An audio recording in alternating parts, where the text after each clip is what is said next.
call this meeting of the school committee to order with a moment of silence and a salute to the flag.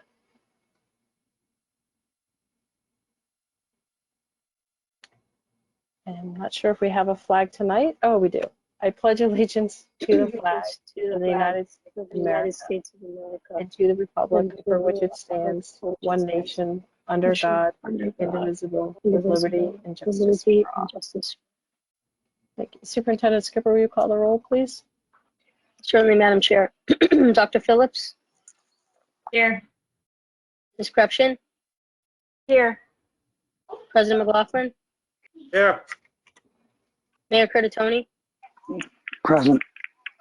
Mr. Green? Here. Ms. Barish? Here. Ms. Patone?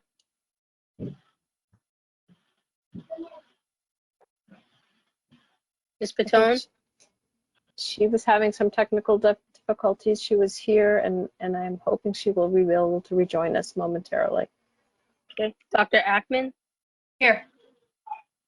And Ms. Norman? Here. Okay. I see Ms. Patone in the attendee list. We have a quorum.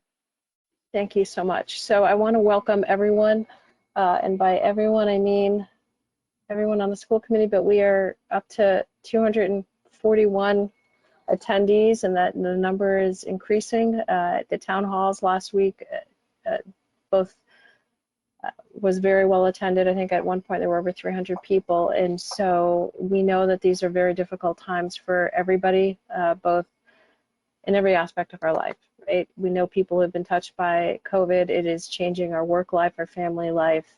It's certainly changing what school looks like in many ways. And so we thank everyone for taking the time to join us tonight. And tonight is it's almost all public comment, because the school committee, we very much want to hear from all of you. You can always reach out to any one of us individually as well.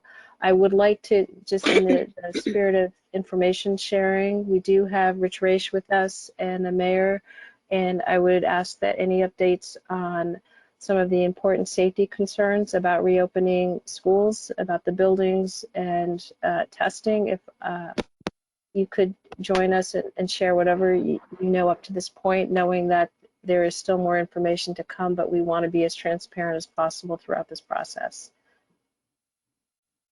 I'm Rich, sorry, Madam Chair. You're going to have Rich speak first? Sure, whichever, yep, sure. Rich. I don't want to interrupt here, Norman. Do you need to read the thing about Governor Baker's declaration?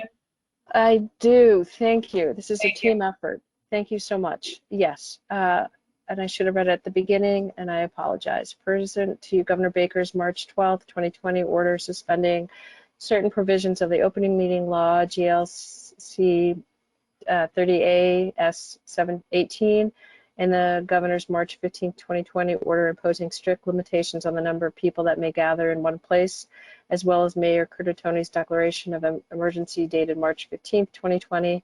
This meeting of the Somerville School Committee will be conducted via remote participation. We will post an audio recording, audio-video recording, transcript, or other comprehensive record of this proceedings as soon as possible after the meeting on the City of Somerville website and local access government channels. SCAT, thank you so much for reminding me of that, Dr. Ackman. Mr. Raish, would you like to what we know about the building so far? Thank you, Madam Chair. So as the school committee knows, we've been assessing each one of our buildings for sort of COVID safety characteristics. Large focus of it is on ventilation and the different aspects of ventilation. So in terms of air turnover, filtration, humidification, all things that impact transmissivity of the virus. Also looking at them for the touch points, light switches, door handles, plumbing fixtures. So we've been assessing each one of the buildings, each one of the spaces in each one of the buildings, because they do have different characteristics, the classrooms, gyms, cafeterias. The nurse stations are interesting ones to look at because they're often in a separated part of the building, which prior to COVID was probably a good idea, but then also makes it a little bit more challenging in terms of how airflow goes through those locations. We just completed the walkthrough of our last building. We went almost in chronological order, starting with the Brown and the high school and concluding today with the Argenziano in the east. And not surprisingly, there's a big range in the risks in each one of these buildings, usually directly proportional to the age of the building, but there's also some peculiarities of each one of the buildings that and spaces within each building that make it unique. Our consultant has been very knowledgeable in this area. They do work in hospitals, and they are compiling the data. They know we're on a very strict time crunch and are committing to getting us draft of the data collection by midweek this week. So that will be sort of the first half of it, the assessment of what's in place and risk scores for what's in place. They are also developing a long list of recommendations to improve those. And those recommendations come on a scale from sort of simple to implement, as in running machinery, at higher rates than it's currently being run, to sort of major capital improvements that we would need to perform. And that's coming to us in the same time scale. I'm always hesitant to give out data before we have the full picture. But I think it's safe to say that the existing high school is a bit of an untenable situation. Both wings of it that are still in use are very old. There's almost no ventilation. In terms of the touch point, there's almost no automation of fire doors or plumbing or and any of the sort of things that you want to do to mitigate that risk. And because it's a very large and very old building that hopefully gets decommissioned in December, there's very little we can do in terms of mitigating that risk for that building. The other buildings are, again, on a range. We'll see what we need to do to improve those. We'll have more information on those buildings later this week. Thank you so much for that. Thank you for the thorough going through the buildings one by one and going through each section of the building and realizing the complexity of this situation. So thank you for that work and for sharing the information as it becomes available to us. Mayor Creditone, do you want to speak some to where we are on testing? Yeah, let me add to the buildings. I know Rich and his team are doing for the public doesn't know, Rich is the Director of Infrastructure and Asset Management for the City of Somerville. And as we try to determine the depth of the work and needs of every building to have them, let's just say, COVID ready, then we'll have to analyze, not just the risk, but can we get them ready and what will it take to do so? So a lot of things happening. I want to thank him and his team for that work along with the school department. I apologize to the public for the hoarseness of my voice, and for some reason, after all these calls, I still don't know how to get the camera on my iPhone. So if someone has any suggestions, send them my way. I'm going to speak briefly about what I talked about last week, and that's the testing component of any reopening plan. For those who didn't hear me last week, one of the components of any plan has to be, in our opinion, and really of all expert opinion, is a surveillance testing plan. In brief, that would be getting any members of the school population, teachers, staff, students, as they come into the school. We plan to have them in the school physically to get baseline tested and develop also in conjunction with that, a plan developed to test a certain percentage of that population randomly in an effort to track any change of the pandemic as it relates to our our school population.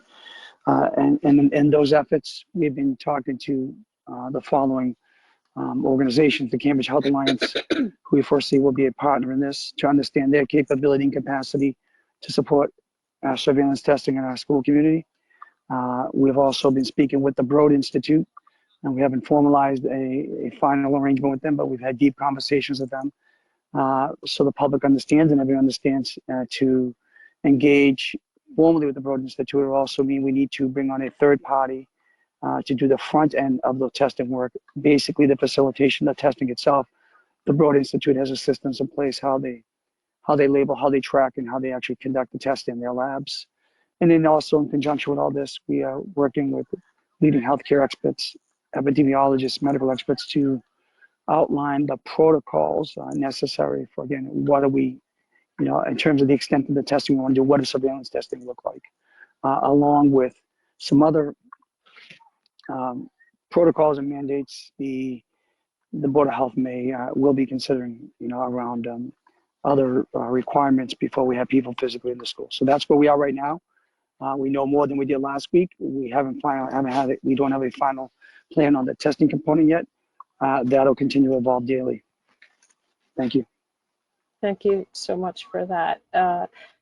I think what's clear is that safety is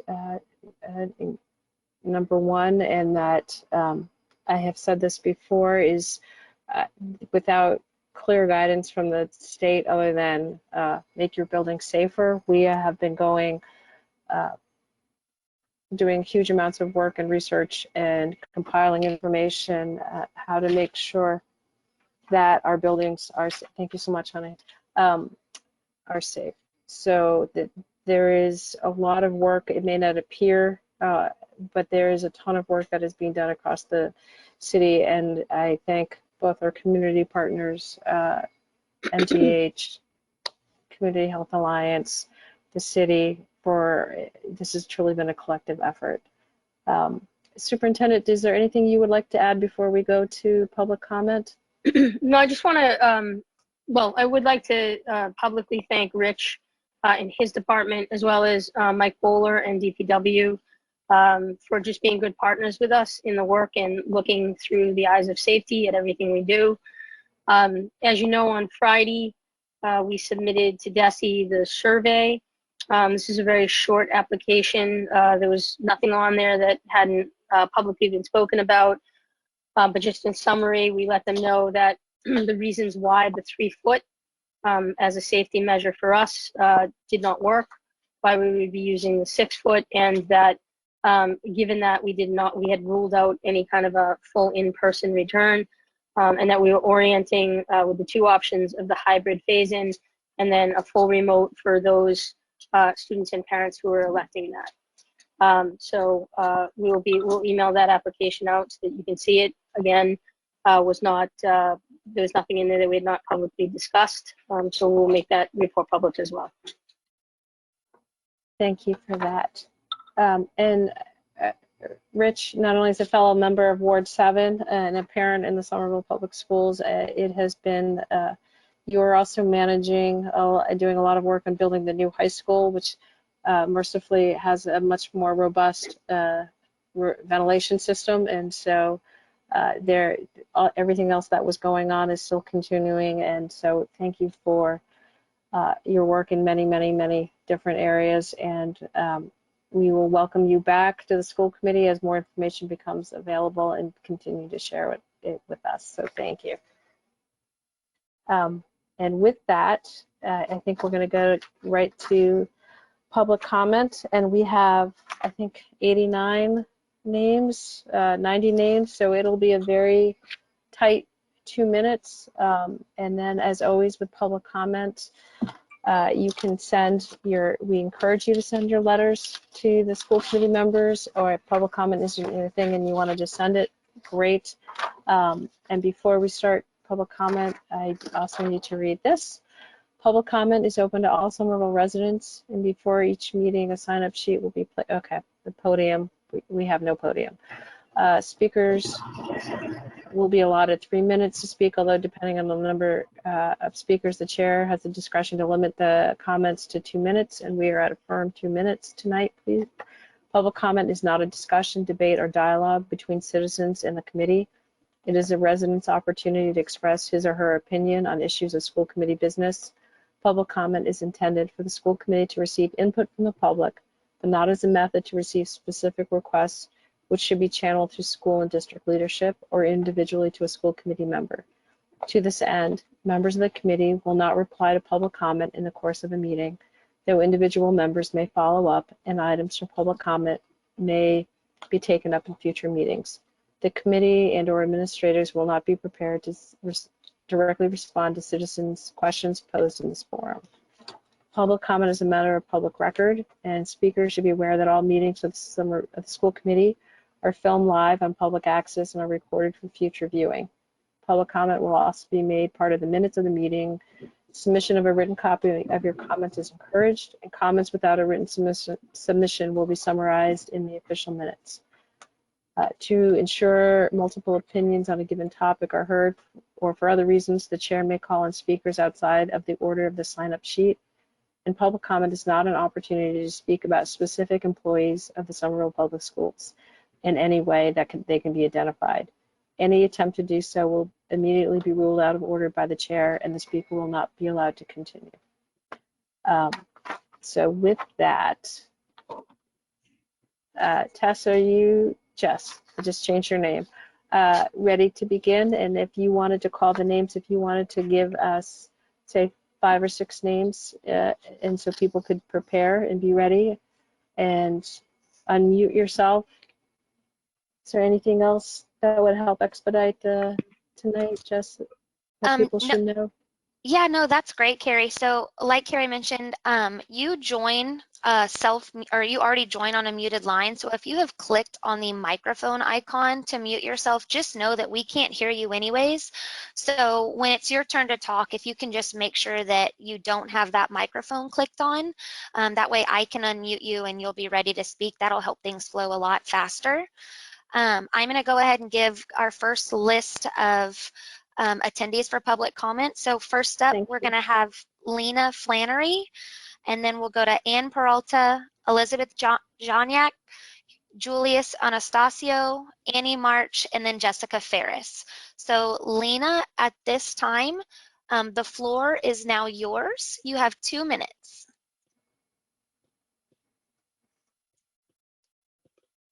All right, Lena, are you there? All right, one more time. Lena, are you there? Okay. It's like, oh, Hi. Are you there? Hi. there. Yes, Yeah. go ahead. Okay. Okay, sorry. My name is Lena Flannery. I live at 13 Wilson Avenue in Somerville, and I'm a parent to a first grader at the Brown School. I'd like to start by thanking the school board and other officials for all their hard work on this extremely complicated matter. I've heard quite a few folks speak up against in-person opening. However, I would like to think that there's a path forward that can get our highest needs students, IEP learners, and youngest students back into school. As Dr. Fastert mentioned on last week's call, the science supports that young children do not transmit COVID. I agree that a full reopening for all students is not realistic at this time. However, I'd like the school board to consider prioritizing the groups I mentioned earlier so that they can continue learning in person while following CDC guidelines. I am heartened that outdoor learning options, which were discussed during last week's town hall, are being considered. The opt-in option I have heard discussed could be available for both students and educators sounds promising. While I have no doubt that the educators will do their best to provide remote learning, I think it's wishful thinking that parents and families are available to sit with and can get their young children to sit in front of a computer and somehow engage with educators they've never met and have no relationship with, and learn the basics of reading, math, science, and more. In the event that the district does go full remote, I hope that you will consider at least a social distance outdoor orientation where kids can meet their teachers and peers. Thanks for all your work on this reopening plan. There are no easy answers. We appreciate all the work that you're doing. Thank you. Thanks, Lena. Up next, we've got Ann Peralta. The floor is yours. Can you all hear me? Yes. You can. Great. Good evening. My name is Ann Peralta, and I live at Sweetie, sorry, that's my 2-year-old. I live at 25 Warwick Street. Thank you so much for the opportunity to speak. I am a public health practitioner and the parent of an incoming kindergartner. I am deeply impressed by some of the out-of-box thinking I have heard from the district and city officials, especially in last week's town hall, and I want to contribute to these efforts with some questions I would love for us to consider. 2 months ago, Somerville declared systemic racism a public safety and health emergency. I heard equity called out in the school committee meeting and town hall as a design principle for reopening. Can we also talk more about how we can reduce the impact of systemic racism more specifically? How could we ensure that Black and Latinx students and families are not just being included, but actually being centered? How could we reimagine school and ask different questions? Let's not ask, how could we move this all online, but instead ask, what would need to be true to maximize positive experiences, especially for Black, Latinx, immigrant, and low-income children this year? How could we ensure children are getting more PACEs, positively awesome childhood experiences, and not ACEs? If we ultimately conclude in-person school cannot happen in our district, could we contract with organizations and companies that already do remote learning well? Does it make more sense to delay or cancel school for some grades? How might we allow families to choose alternative learning options while holding their place in the school they want to be in when all of this is over? For kindergarten, for example, what if we decided to cancel it and redistribute the money to families? This way, all families, regardless of income, could have the resources to homeschool their children or hire someone else to do so. I am happy to help answer some of these questions if helpful. Thank you for your time. Thank you, Anne. Next up, we've got Liz Joniak. Liz, the floor is yours. Hi, you can hear me, right? Great. Yes. I'm Professor Liz Janiak, a public health researcher at Harvard Medical School. I live at 43 Springfield Street. Multiple public health and medical authorities agree. Children grades K to 5 should have as much in-person instruction as possible during the COVID-19 pandemic. It's unclear how much physical school closures actually help control pandemics. In spring 2020, cases of COVID dropped after schools closed. But prior to closure, schools were using no mitigation tools, no masks, distancing, or enhanced hygiene. Community transmission outside of schools was high. All of that has now changed, with daily new confirmed COVID cases down 95% in Somerville from their peak.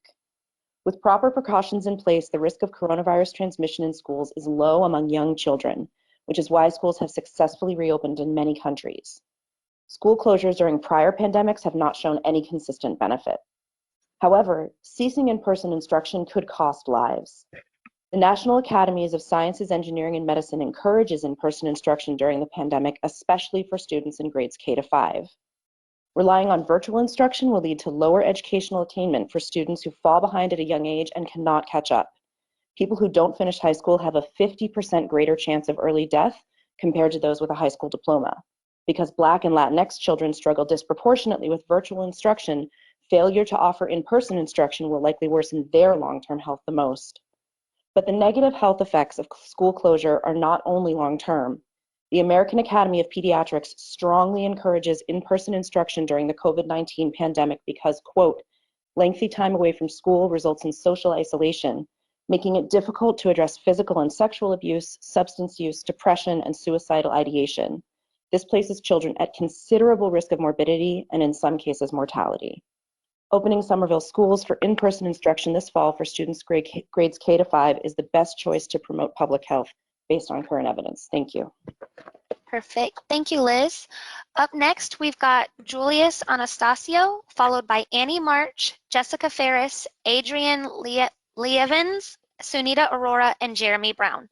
Julius, the floor is now yours. Hi, thank you. I'm Julius Anastasio, and I live at 23 Oak Street. I'm an educational researcher and a parent of a rising Argenziano second grader. I've previously urged the district to focus on a phased reopening on elementary school age children, dual language learner children, and special education, as a number of parents here have already stated. And I'm confident that the district will work hard to put these practices in place that will mitigate the risks to these developmentally vulnerable students, as well as the teachers and staff. And along with the discussions of adequate PPE and ventilation and testing, I want to point out that we also need to have clear public health focused metrics to signal a phased approach to our reopening. What level of community transmission is permissible? When does a classroom quarantine? When do schools close? When do they reopen? Whatever the mode of instruction that's available for this fall, what proportion of kids are being reached? I know we can't make direct parallels, but we can also learn from the safe reopening of many Massachusetts daycares and can aspire to work as hard and quickly as many centers did to open in less than a month after EEC guidance was released. And even if we have to have a delayed start and starting on September 16th isn't feasible, we need to have a real ramp-up plan for both hybrid as well as in-person learning. I hope that the union as well as the district can come together to create innovative and collaborative solutions and establish metrics that will help keep our schools safe. Leverage the wealth of expertise and connections of the community of stakeholders that we have here. Leverage parents. We're eager and committed to help. Together we can really safely implement in-person schooling for those that really do need it the most. Thank you. Thank you, Julius. Next up, we have Annie March. Annie, the floor is yours. Hey y'all, this is Annie March. I live at 29 Berkeley Street. I have a rising second grader at Argenziano and a kid in second year ECIP at Capilano.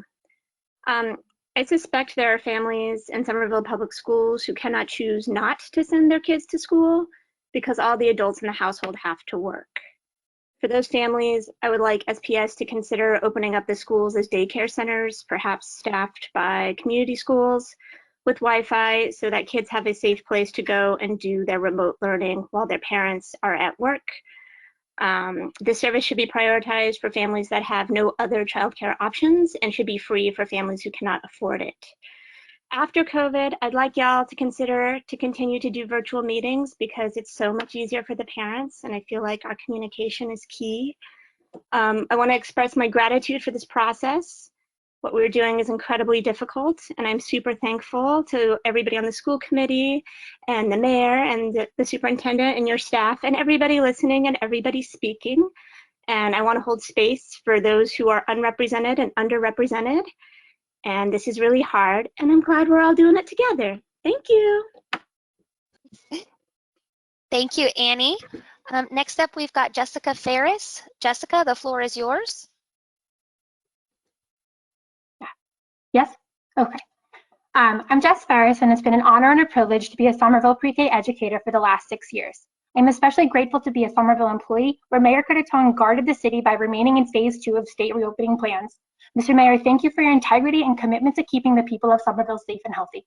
I love my job. I love building relationships with children and families, fostering a love for learning, and creating a community of caring. School committee members and parents, I would like to remind you that educators share a common goal with you. We want to teach the children of Somerville. We want to care for them, help them strengthen social and emotional skills and habits of higher order thinking. Please know that we also want to do this in a way that maximizes health and safety. For teachers, safe is a relative term. Prior to March 11th, we walked into school not knowing what dangers could be in store for us. We practiced active shooter situations and lockdowns. We know that there are days when students are dealing with emotions, traumas, and might exhibit behaviors that cause us some physical harm. We've been kicked, hit, and bitten, and we still come to school because not only do we understand what children are going through, we love them.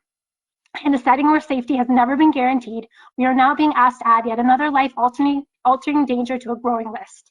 We also know that schools are planning for multiple options, remote and hybrid, because it is not a potential but an inevitability that schools will need to close again due to the coronavirus. I helped create plans for the 3 possible returns to school. The plans for hybrid learning, the PPE, and the furniture that has been purchased to help a safe return will not go to waste. Do not fear buyer's remorse. If we start in either hybrid model, children will have many consecutive days out of the classroom. Please consider how our youngest children will have to learn, reacclimate, and readjust to the school routine in buildings, especially with new measures for COVID. If we choose hybrid only to go into the remote learning a few weeks or months later, what is the cost? Each student will get 8 to 10 in-person school days per month. Is 8 days per month worth risking illness or death? Districts are worried that if an in-person model is not offered, public schools will lose funding based on enrollment numbers. Remote learning will be better if teachers and administrators work together to create a better program. Remote learning does not mean no learning, and approaches from March won't be the same in September. Teachers are lifelong learners, and we have learned a lot since March. We will continue to work tirelessly and give our best, but please support the decision to do so with regard to health and safety. I'm sorry, we're going to have to be strict on our 2-minute line. Okay, and we are going to have to be strict on our 2 minutes. I apologize for having to cut you guys off, but we have almost 90 people for public comment. So we're going to go ahead and turn over to Adrian Levens at this time, followed by Sanita Arora, Jeremy Brown, Swetha Kaluri, and Corey Merrill. Adrian, the floor is now yours. Hi, can you hear me? Yes. We can. Go ahead. Okay, great. Thank you. My name is Adrienne Levency, and I'm a reading specialist at the Urgenziano School. For 2 weeks now, the educators you entrust with your child's lives have known that the safest option for some of our families is remote learning, for now. For 2 weeks now, the district has pushed their hybrid plan while ignoring the fact that we only have 4 weeks to the start of school. There is no time left to plan for the in-person learning we all want. And soon, thanks to the district's denial of reality, there would not be enough time to plan for a successful remote option either. Mayor Curtatone called a halt in the phase 3 reopening of the city, rightfully so, because the numbers are on the rise. With the numbers on the rise, how would the district have a hybrid version of in-person learning ready in 4 weeks? When will the district make the hard decision to acknowledge the reality that remote learning is the safest option for the families of Somerville? Each day that the district denies this reality that our buildings, students, and the city won't be ready for a hybrid model is a day less for us educated professionals to plan for a successful remote learning experience. Medical professionals cannot treat patients who need immediate life-saving medical care remotely. We closed schools to help flatten the curve. We made masks and donated them to countless hospitals. We stand by you and continue to applaud you for that work. The world rallies with you, as they should, as you deal with the worst situation possible in your profession. In contrast, we educators can teach remotely and students can learn remotely given the right tools for success. It won't be as successful as traditional in-person learning, but it will be just as life-saving as the work that was performed in hospitals across the world. We are now being presented with the worst situation in our profession, and we ask that the district make the hard choice to start the year remotely to preserve the lives of the families of Somerville, and that the world rally with us as we put the safety and health of our families and students first. Thank you. Thank you, Adrienne. Next up, we have Sunita Arora. Sunita, the floor is yours. Hi, everyone. My name is Sunitha Arora, and I live at 259 Willow Avenue, and I have a rising first grader at Brown and a rising pre-K student. I co-founded and helped lead a global NGO that supports networks of schools in 6 countries around the world. Since the start of this pandemic in March, I have been working with our partners around the world to design and execute remote, hybrid, and in-person models that allow some of the most at-risk students to maximize their learning while protecting the health and hygiene of leaders, students, families, and more. What I've learned from doing this work firsthand since March is the importance of grounding decisions in data and science, and also studying and interviewing country leaders who have successfully returned students to these new learning models, while also maintaining a high standard of health and hygiene to protect everyone. What I have learned is that it is possible to design plans that meet this bar of excellence, and that we have an obligation to think outside of the box when designing solutions that will work for our context here in Somerville. We must rise to the occasion and demonstrate what strong leadership in a crisis looks like. The widening achievement gap that we are facing is a crisis on top of a health crisis that we're trying to solve for right now. If we do not prioritize developing plans for in-person learning for our most vulnerable populations and young learners, we will face an even larger education and economic crisis here in Somerville. My ask is that the school committee and city officials who will be making a decision on the best path forward recommend a plan that is not one size fits all. Specifically, I ask that we prioritize our most at-risk and youngest learners so that we can return to in-person learning as quickly and safely as possible. We can design a solution together if we ground ourselves in data, science, and push ourselves to make decisions that are ultimately student-centered. Thank you. Thank you, Sunita. And next up, we have Jeremy Brown. Jeremy, the floor is yours. Hi, I'm Jeremy Brown at 234 Summer Street. I'm an SPS parent. I have 3 requests. First, the teachers union has been clear in multiple statements. They want to start remote only.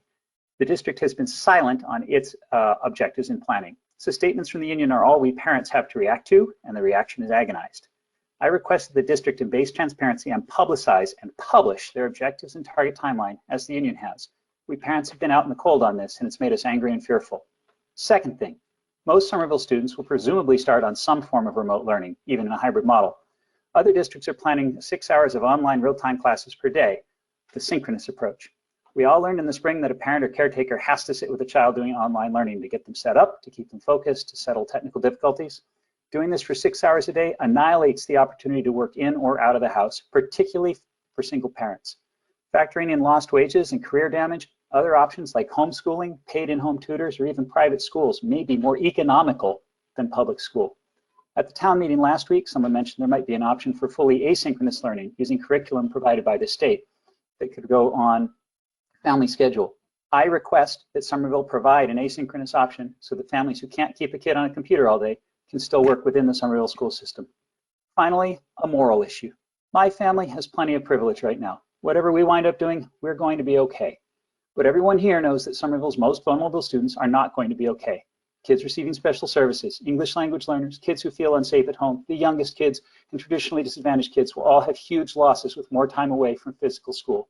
It's a moral imperative to get these children physically back into schools.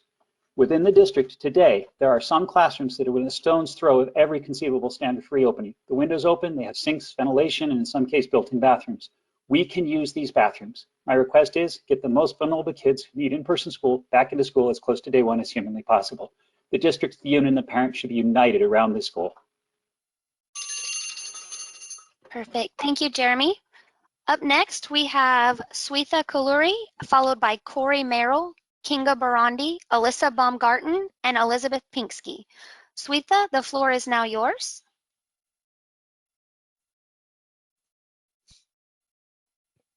Swetha, Hi, are you can there? hear me? Yes, Yeah, go ahead. Great.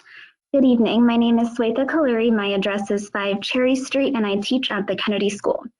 Cases of COVID-19 are rising in Massachusetts, and we know that this is a virus that spreads rapidly and easily. Studies are showing that many people who recover from COVID-19 can have lasting heart damage, brain damage, lung damage, and even infertility. A recent study from Germany has shown that abnormal heart findings in over 75% of people who had recently recovered from COVID-19. In Florida, a 9-year-old child with no pre-existing conditions recently died of COVID-19. This is a virus that can impact multiple organs and body systems in different ways in people of all ages. In Indiana, a student tested positive for COVID-19 on his first day of school, causing students and staff to already have to quarantine. With a hybrid model, it is likely that we will have to transition to remote learning anyways, which will cause unnecessary stress and anxiety for our students and educators. What we do know about the health risks of COVID-19 is scary. What's even scarier is how much we don't know yet. There is no longitudinal research for review because this disease has only been around for less than 1 year. I am scared of the long-term health risks that exposure to COVID-19 will have on myself and my loved ones. I am terrified of the toll that exposure will take on my students and their families years from now. A safe return to in-person learning needs to be guided by science and can only occur when we meet public health benchmarks and our buildings have been updated with all the improvements necessary to keep us safe. The only number of acceptable deaths is 0. Starting the school year with a hybrid model will risk the lives and health of our community members. Thus, I urge the school committee to choose to begin the school year remotely for the safety of our staff and our families and our students and their families. Thank you so much for your time. Okay, again, I'm going to ask people that you give your home address. 5 Cherry Street is actually the address of the Kennedy School. If you would like to share with us where you work, you're welcome to do that, but please give your name and your home address. Again, I'm going to continue to ask that throughout this meeting. Thank you. Perfect. Thanks, Carrie. So next up, we've got Corey Merrill, followed by Kinga Barandi, and then Alyssa Baumgarten. Corey, the floor is now yours. And if you guys as panelists will give me just a second, the stopwatch is giving me a little bit of a trip, so I'll get that back up and running for us. But again, Corey Merrill, the floor is now yours. Go ahead, Good Corey. evening. Good evening. My name is Corey Merrill, and I live at 248 Mass Ave in Arlington. I'm a 3rd grade teacher at the Kennedy. I have been saying this whole time that I do not envy the people who have to decide what to do about school this year. No matter what is decided, not everyone will be happy, and I feel for you. This summer, I have tried to stay up to date with the news on the virus. Every day, there seems to be a different headline. Washington Post, June 16th. Children are only half as likely to get infected with the coronavirus, study finds. New York Times, July 18th. Older children spread the coronavirus just as much as adults, large study finds. New York Times, July 20th. Young children have consistently been slow to catch and spread COVID-19. New York Times, July 31st. The coronavirus infected hundreds at a Georgia summer camp. Obviously, you can't get all the information from just the headlines, but this is a quick way to demonstrate that information changes by the day. So do kids get the virus as often as adults or not? Do they spread it as much as adults or not? Who really knows? Given the uncertainty, there is only one acceptable choice for school this fall: remote learning. It pains me to say that, but nobody can truly assure us that sharing the same air with 12 kids for hours each day and then 13 different kids the next day is safe for anyone: kids, school staff, and all of the families. It's time to call it. Many parents were frustrated and overwhelmed with remote learning in the spring. So were teachers. We did the best we could with no time to prepare and our own responsibilities at home. Lots of teachers are parents too. Remote learning can be much better, but we need time to plan and prepare. I fear that the inevitable decision to start remotely will be made so late, and then our preparation will be inadequate. Once again, parents will be frustrated and students will be shortchanged. Please commit to a remote start to school now so teachers can prepare and provide the best version of remote learning possible. Thank you. Thanks, Corey. Next up, we've got Kinga Barandi, followed by Alyssa Baumgarten. Kinga, the floor is now yours. Go ahead, Kinga.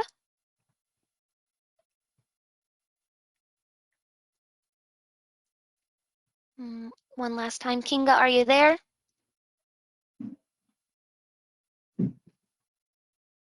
Okay, thank you. Buenas noches. Me llamo Kinga Borondi y soy una asistente educativa trabajando en el Colegio Argenziano en el primer grado. Vivo en la calle Landers número 14. Sé que muchos de ustedes no me entienden ya que estoy hablando en castellano. También os podría decir en catalán, Mayarul ish montatom, je pourrais aussi le dire en français. Pero hablaré en español ya que muchos de nuestros padres son hispanos. Mientras que nos preparamos para el comienzo de un nuevo año escolar, tenemos que pausar un momento para analizar lo que de verdad nos conviene en esta época tan inquietante. Yo creo que un retorno a las aulas del colegio sería un peligro para todos, tanto los maestros como los estudiantes. También los padres, la comunidad entera estaría expuesta al virus y la posibilidad de enfermar y morir. Mejor nos serviría mantener las distancias y pasar al aprendizaje remoto por la red. En mi opinión, la forma híbrida es una gran mentira. Es un juego mortal de esconder la bola. ¿Dónde está el virus de hoy? Uno se puede preguntar, ¿está con este grupo de alumnos o este otro, los que vendrán mañana? Thank you for your time. I have sent my comments to Ms. Santiago, and I've included links to articles and reports that may influence Massachusetts' desire to push for any in-person learning. This includes an article that highlights our state as a hotbed of Kawasaki syndrome, the communities most at risk for Kawasaki, Black and Latinx communities, and the studies that reveal children harbor more virus in their mucous membranes than adults and should be considered super spreaders of the virus. In light of this, all in-person learning between students and educators is too risky, regardless if you disguise the reality of in-person learning by declaring it hybrid learning. It's a lie. Thank you. Perfect. Thank you, Kinga. So at this time, we're going to go on, sorry about that. We're going to go on to Alyssa Baumgarten, followed by Elizabeth Pinsky, Deshawn Simmons, Chris Angeli, and Aviva Manning. Alyssa, the floor is now yours.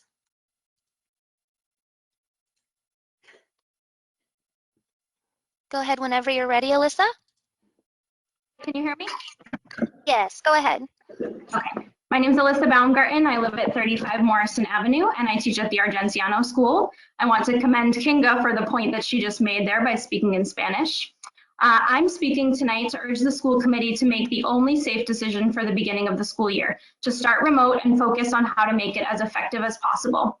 This past year, I taught a first grade SCI 1 class, and I understand the incredible challenge that was placed on teachers and staff, as well as families, particularly those with young children and immigrant and multilingual families. We all want to be back in the classroom, but if safety is our priority, returning to the buildings is not an option for the fall. Mayor Curtatone has delayed phase 3 in Somerville several times now, and COVID cases continue to rise in our state. Assessments of building ventilation are still in process, and certain buildings may not be usable at all. How can we even contemplate in-person learning under these conditions? Even with multiple cohorts of students, teachers are still exposed to all students. We still don't know how this will affect specialists who see students from all grades. We will spend a huge portion of our day following hygiene protocols, reducing effective learning time. We will also be socializing our students to stay far away from one another, not to collaborate, and not to help each other. We know that social emotional skills and support are necessary, but opening classrooms at this time will provide rigid and unfriendly environments rather than cooperative and productive spaces. We also have to consider all the loved ones that staff and students come home to every day. Many live in multi-generational homes or with people who have other health conditions. I personally know I wouldn't feel safe seeing my older parents after spending time back at school. All this being said, what we should be focusing on right now is how to make remote learning as accessible and manageable as possible for educators and families. We need to provide devices and internet for everyone, offer multilingual communication and trainings, send books home and supplies, and hire more paraprofessionals and counselors. The sooner we make this decision to start remote, the more effectively we can plan. I urge you to move forward with remote learning and to phase in only when it is safe. Perfect. Thank you, Alyssa. Up next, we've got Elizabeth Pinsky. Elizabeth, the floor is yours. Hello, my name is Elizabeth Pinsky. I live at 27 William Street, and I'm the parent of rising second grade and SMILE students. I am both a pediatrician and a child psychiatrist at Mass General, and I could speak professionally about how our children are generally fraying in a remote setting with increased anxiety, depression, eating disorders, substance abuse, and obesity. I would instead like to speak as a parent of a child currently attending in-person school here in Somerville, addressing concerns that were expressed here last week and in yesterday's letter from the STA, that in-person learning will be psychologically damaging. In STA's words, quote, increased mental health issues, untenable student-educator relationships, and a loss of love for learning. We are all aware that remote learning was of little use to young learners. My own 4-year-old regressed in every domain. She lost existing skills, stopped sleeping independently, had tantrums and anxiety. This has all resolved since her preschool reopened, now over a month ago, right here in Somerville, under state guidelines. She's thrilled to be with her friends. They all happily wear masks at all time in their classroom, which is a warm, welcoming, joyful environment that has been creatively redesigned to encourage distancing. My daughter should be joining her brother at Kennedy in the fall. I desperately want our teachers to feel supported, but I'm perplexed by the position that only a remote start is possible when my own child and her educators are having a safe and successful experience just a half-mile away, with less funding, fewer supports, and no dedicated outdoor space. All of Somerville's youngest learners deserve the same safe, joyful, and child-friendly environment. I also believe that her current teachers feel safe and valued, and I want the same for Somerville's teachers. In-person learning for Somerville's youngest learners is essential in the fall. Thank you. Thank you, Elizabeth. Up next, we've got Deshawn Simmons, followed by Chris Angeli, Aviva Manning, Ava Straczynski, and Nancy Clougherty. Deshawn, the floor is now yours. Go ahead whenever you're ready. Hi there, my name is Deshawn Simmons. I live at 189 Powers Boulevard, and I also teach at the Healy School. What is wonderful is that we got to this point by slowing the spread of COVID-19. It's wonderful that we got to this point that we can have a conversation about going back to our buildings. But we got here because of all the precautions we took, which included teaching remotely. To keep slowing the spread, we have to keep doing the same thing that got us to this point, which sadly means keeping our school buildings offline until we can guarantee safety for all. For anyone that's paid attention to the news in recent days, both the governor and Somerville mayor have expressed concern that the numbers beginning to trend in, quote, the wrong direction, which can largely be attributed to individuals becoming more relaxed in precautions. As a teacher, I understand the need for vulnerable populations to get what they need. What is most shocking to me is that this is the first time I've really seen the district fight for these vulnerable populations in a way that's more than a statement from the superintendent's office. Where was this fight for these students and families when our school doors were open? Now that it benefits certain individuals because they have elections they want to win and political pressure from some that they want to cave to, suddenly the district wants to truly show they care for these students. I know I care so much for these students that I'm willing to not see them in person, even though I deeply miss them, because I know the chances of us living will be significantly higher if we stay out of buildings. I care about students so much that I want to be there for them when we're all on the other side of this pandemic. I can't do that if I'm suffering from long-term effects of COVID or if I'm already dead. Think about the social and emotional well-being of students when we keep giving educator death notices, or worse, student death notices. What I want to know is, what is the acceptable number of deaths for Somerville willing to take responsibility for with opening schools? Based on the district's strong stance on hybrid learning, I have to assume the school committee and superintendent have thought about this. If you care about vulnerable populations, then you know COVID-19 impact has been greater on Black and Brown communities, especially when you consider who has access to healthcare and how they're treated within medical facilities. Is the district okay with hybrid learning because they know that with an outbreak, Black and Brown families would take the brunt of any bad outcomes? Is this what equity really needs in our district? I encourage the school committee to show courage and do the right thing, even though it's hard. Thank you, Deshawn. Next up, we've got Chris Angeli, followed by Aviva Manning and Ava Straczynski. Chris, the floor is now yours.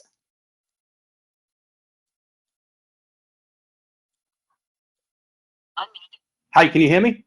Yeah. Hi, my name is Chris Angeli, and I've taught biology at Somerville High School for 13 years. This pandemic has been difficult for all of us, and I understand the desire to return to normal, which includes opening schools. Unfortunately, the science simply doesn't support the reopening of schools to any face-to-face meetings between students and staff. On March 11th, the decision was made to close Somerville public schools. On this day, the state of Massachusetts had 95 confirmed COVID cases. In the weeks following the closure of schools, Massachusetts averaged 148 cases per day. Yesterday, Massachusetts had 353 COVID-19 cases, and our average in the past 7 days is 293. Cases in this state are rising, showing an increase of 46% in the past week. None of these metrics support the decision to reopen schools in our district. COVID-19 is a terrifying illness with the potential to kill even the healthiest individual.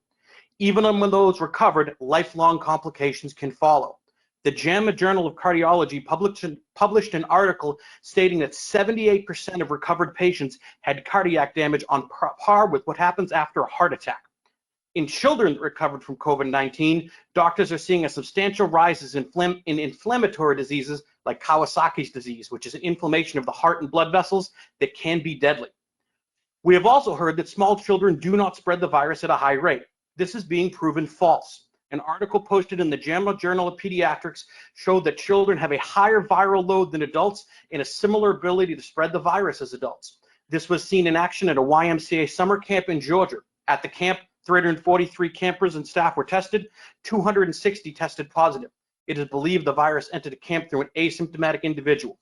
In closing, I completely understand the district wanting to reopen schools, but the science simply doesn't support that we can do it safely. In the interest of students and staff, I implore the district to choose an online-only model for this September. Thank you and have a good night. Thank you, Chris. Up next, we've got Aviva Manning, followed by Ava Straczynski, Nancy Clarity, Allison Case, Amy Bantham, and Ian Umansky. Aviva, the floor is now yours.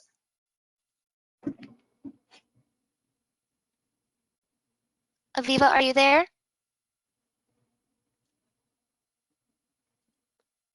Can you hear me? Yes. Yes, go ahead. Oh, okay. Great. Good evening. My name is Aviva Manning, and I work as a second grade SEI teacher at the Winter Hill. According to the National Institute of Allergy and Infectious Diseases, young people who ended up in the ICU with COVID originally appeared healthy, but may actually have a greatly elevated risk of severe symptoms due to genetics. This research is ongoing, but who knows how many students or staff in SVF have vulnerable genes.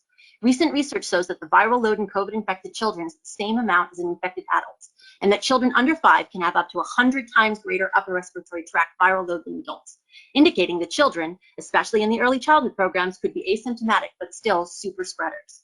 Equally disturbing are the rare but sometimes fatal cases of COVID-caused Kawasaki disease-like syndromes in otherwise healthy children and its potential long-term organ damage. Add to this the recent accounts of youth outbreaks, such as the Georgia summer camp, with over half of the 6 to 10-year-olds tested had COVID, or primary schools reopening across the country and having to close within days. According to the WHO, coronavirus can linger in the air for up to 16 hours in poorly ventilated spaces.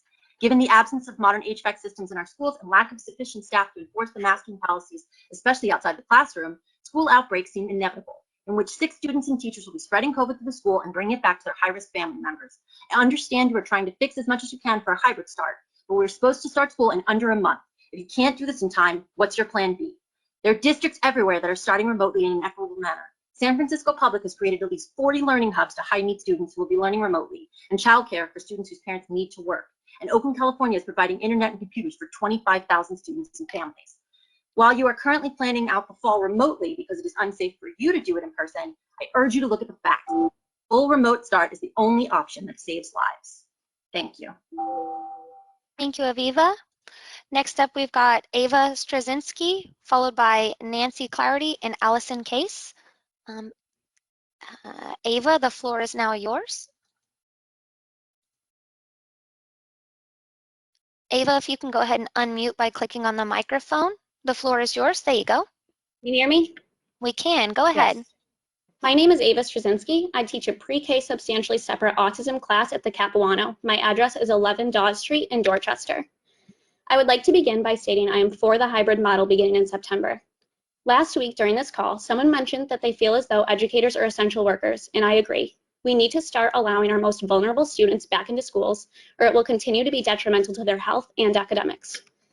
There are a number of reasons students struggle to learn virtually. One of these reasons is due to developmental disabilities. It is often recommended that my students do not miss more than 2 consecutive weeks of appropriate education due to regression. For the students who struggle with remote learning, we are now approaching 21 weeks of inadequate services, more than 10 times the recommendation. Even beyond education, there are other vital services that educators provide to the community.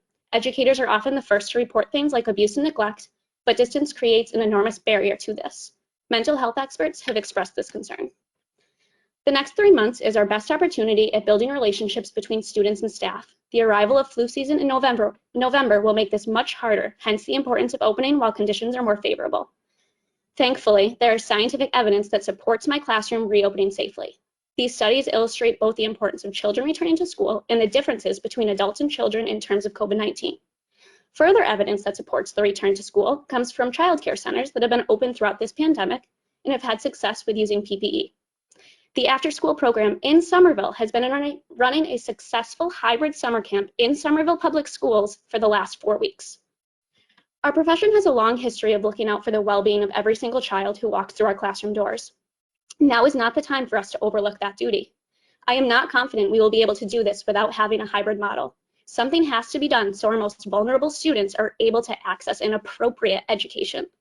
Between administrators, educators, and families, we are capable of working together to safely reopen. Thank you. Thank you, Ava. Next up, we've got Nancy Clarity, followed by Allison Case, Amy Bantham, Ian Umansky, and Aine Blanchard. So Nancy, the floor is now yours. Whenever you're ready.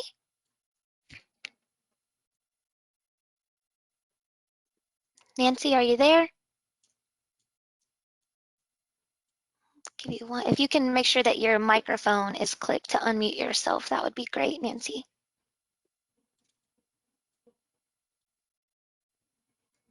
Nancy, are you there? Oh, hi. There we go. Go ahead. Sorry about that. That's okay. Thank you. Good evening. I'm a parent of a Somerville High School student and a Somerville resident. I have to say that I was very disappointed when I watched the virtual town hall from last week, and I learned that Somerville is not planning on a fully remote return to teaching and learning in the fall. I think that the district's insistence on in-person learning unnecessarily puts students, education workers, and their families at risk of illness and death. Despite DESE's claim that only a small percentage of children contract COVID, more recent data and research show otherwise. In California and Mississippi, children account for 10% of infected individuals. In Florida, 30% of children who have been tested have tested positive. Many studies have shown that young children can transmit the virus as well as or more efficiently than adults. Here in Massachusetts, we still have exponential growth of the virus. I'm especially concerned that the district is planning more intensive and more frequent in-person learning for some of our most vulnerable children. It would seem that the district, in realizing the needs of our most vulnerable students, should seek to ensure more support for learning and access to remote platforms for them, rather than to put them in harm's way.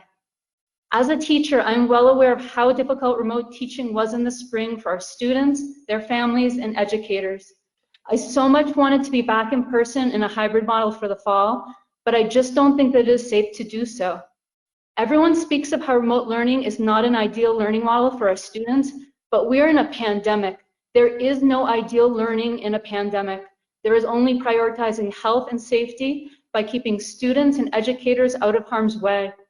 Addressing learning loss, providing remediation, and closing gaps is work that we can continue to do in the future, but permanent damage and death are irreversible. I implore you to move to a fully remote learning plan for the fall, delivered by the professionals of the STA and not by the for-profit ed tech learning management systems being promoted by DESE. Thank you, Nancy. Next up, we've got Allison Case, followed by Amy Bantham, Ian Umansky, and then Ain Blanchard. Allison, the floor is now yours. You could just make sure you're unmuted. There you go. Hi, I'm a 7th and 8th grade ELA teacher at the West, and I'm here to talk to you today about facts. I'd first like to mention a study I read about in the New York Times a few days ago. The South Korean study finds that children between the ages of 10 and 19 can spread the coronavirus at least as well as adults do. I cite this study for a few reasons. In my role, I work with 12, 13, and 14-year-old students. So according to the study, my students are just as likely as full adults to spread the virus to me. I ask you this: would you feel safe sitting in a poorly ventilated room with 10 to 12 adults, even if they had masks on, especially if you had the option not to? Another New York Times article states that according to a small study, children younger than age 5 may host up to 100 times as much of the virus in the upper respiratory tract as adults. I mentioned the study not just to show that children might be vectors of the disease more than we previously thought, but to indicate that there's so much about this disease that we don't know. How can we in good conscience send our kids back to our building when we are so uninformed about our students' role in the communication of this disease? On a more personal note, I must mention that if we start in a hybrid mode, my 8-month-old son, who you probably heard, won't be able to play with his grandparents for the foreseeable future. This is because both my father-in-law and mother-in-law are in the high-risk category due to their age, pre-existing conditions, and in his case, a suppressed immune system. If we start in a hybrid model, not only will my son miss out on spending time with his grandparents, but my husband and I have to forego the benefit of childcare that we've relied on for the past few months. I know many other families are faced with this grim reality as well.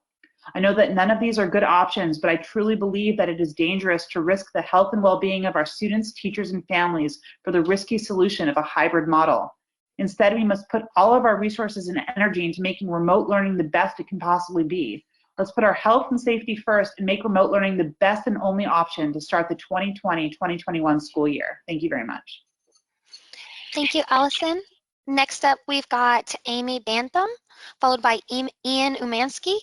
Amy, the floor is now yours.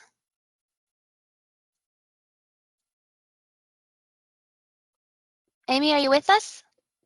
It looks like you're self-muted. If you could go ahead and, there you go. Yes, can you? Yes, go ahead. Great.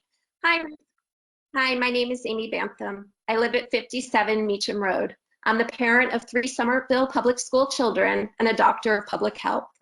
According to public health experts, the single greatest determinant of whether a community can safely reopen schools is the rate of community transmission. And Somerville's low rate of community transmission is the direct result of leadership to prioritize schools over bars, hard work to implement a test, trace, and isolate COVID-19 response, and sacrifice on the part of our community to comply with COVID-related restrictions. Epidemiologists estimate that if a school of 1,000 students and staff in Middlesex County with these low rates of community transmission were to open today, at most, 1 infected person would be expected to show up in the first week. And limiting cohorts to 10 or even 25 students means that the typical cohort would have 0 infected people. In contrast, the comparable numbers for a school of 1,000 In Miami-Dade County are 38 infected people arriving at school in the first week. Communities that prioritize bars over schools cannot meet public health indicators for safely reopening schools, but Somerville can. Living in a world with COVID-19 requires constant assessment and mitigation of risk. The risk for any activity will never be zero, but it can be very low with low community transmission rates and proper safety protocols in place. Social distancing, PPE, proper air ventilation, disinfection, and surveillance testing. I urge the committee to prioritize a return to in-person learning based on evidence-based data, not on feelings and fear. I also urge the committee to view the health, safety, and well-being of our community not solely through an infectious disease lens, but also through a social determinants of health lens, a chronic disease lens, and a mental health lens. Thank you for taking the time. Thank you, Amy. Next up, we've got Ian Umansky, followed by Ain Blanchard, Jillian Sabalos, Hillary Salick, and Sarah Soares. Ian, the floor is now yours.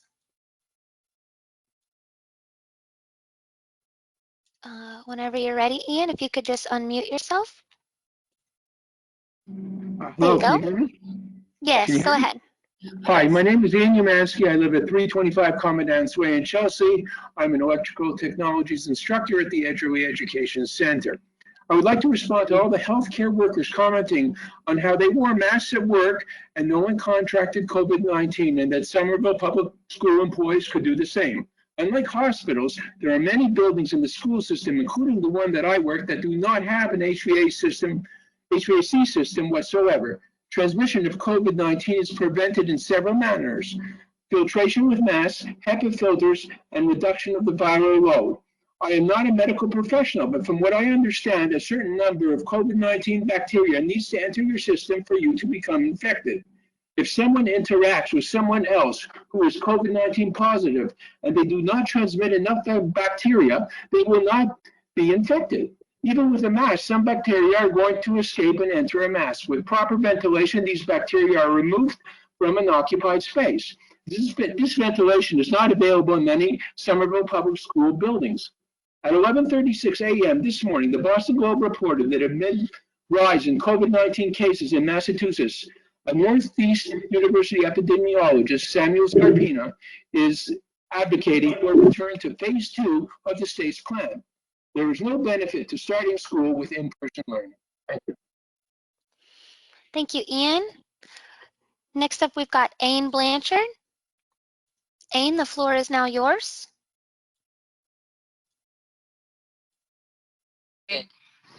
Hello, my name is Anya Blanchard. I'm 49 Cherry Street. I am the parent of twins due to enter their first grade. I'm a social worker and the manager of the Child Protection Program at MGH. Discussion to date has heavily focused on the consideration of the health risks of a return to an in-person school attendance.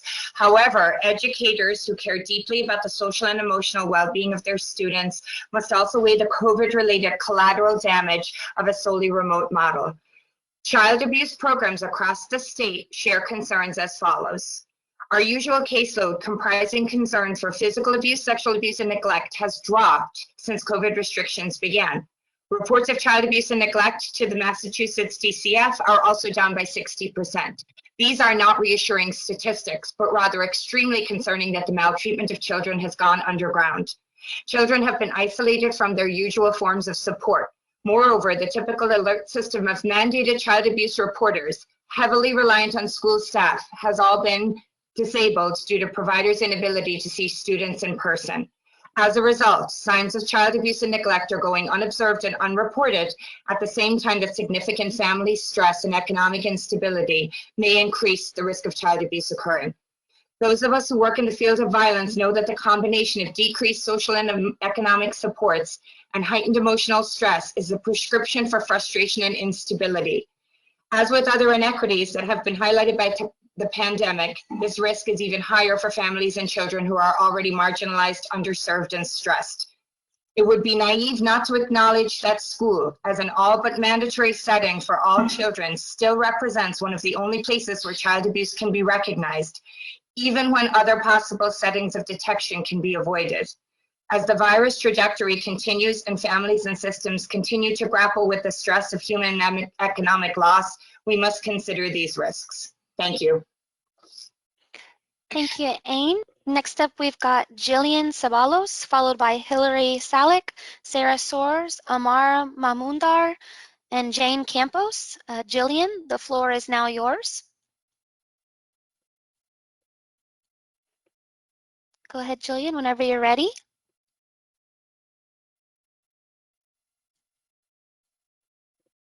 Jillian, are you there? Yes, go ahead. My name is Jillian Ceballos. I'm a fourth grade teacher at ESCS. I, just like many, found remote learning to be stressful. I felt anxious and guilty every day that I could not do more for my students. Despite my feelings about remote learning, I believe it is the safest choice and therefore the best choice. Many are saying remote learning is not equitable and using equity as the primary reason for a hybrid model, but I disagree. The reality of a COVID-19 classroom is students sitting at their desks, working independently all day long. That is not equitable. Behind a mask, my voice will lack clarity and my facial cues will be covered, both of which help my English language learners. That is not equitable. From 6 feet apart, students will not be able to participate in small group instruction and collaborative learning, which we know fosters language development and ensures accessibility for neurodiverse students. That is not equitable. All of these things I can do remotely through various online platforms. Equity means that we should be prioritizing the voices of our families who are most affected by systemic racism and income inequality. Instead, affluent voices are dominating the conversation and assumptions about the needs of our disadvantaged families are being made to push for a hybrid model. According to a Massachusetts poll, the majority of Black and Latinx parents are not comfortable sending their children back to school. Nationally, the majority of parents who make less than $50,000 a year are not comfortable either. This data is likely to be mirrored in our district, but we don't know because the district continues to alienate families by using email as the only means of communication. That is not equitable. I'm urging you to reflect. Who are you listening to? Who are you trying to appease? Who are you prioritizing? Please remember that in Massachusetts, Black and Latinx communities are nearly 3 times more likely to be infected with the virus than white communities. And yet we are considering sending them into harm's way. That is not equitable. I've provided my sources and more concrete data in my written statement sent to the school committee. Thank you for your time. Thank you, Jillian. Next up, we've got Hilary Salick. Hilary, the floor is yours whenever you're ready.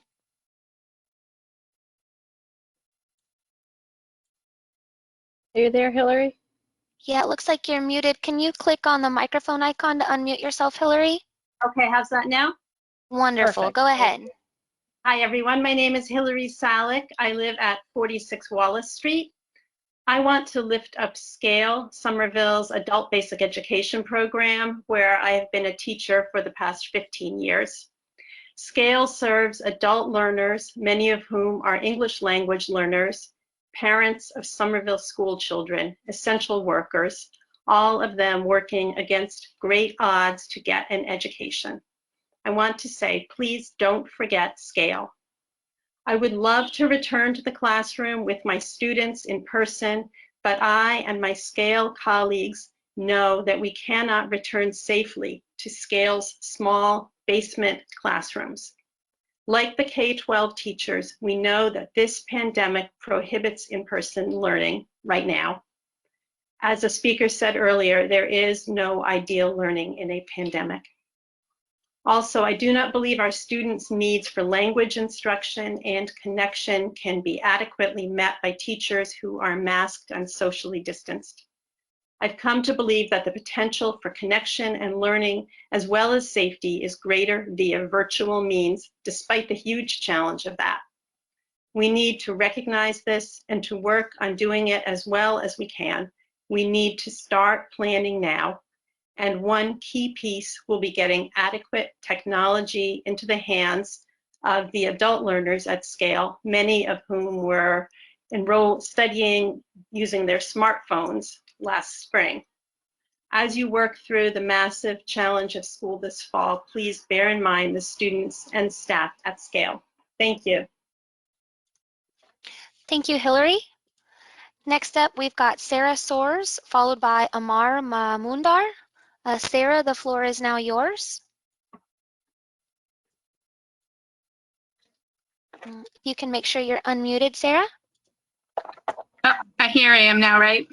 Yes, go ahead. We can hear you. My name is Sarah Soros, and I live at 10 Essex. I have a third and first grader, both at Argenziano. I'm a lifelong resident and have been a kindergarten teacher at Argenziano since 2008. Please do the right thing and start the year remotely. This is the only way to ensure everyone remains safe and healthy.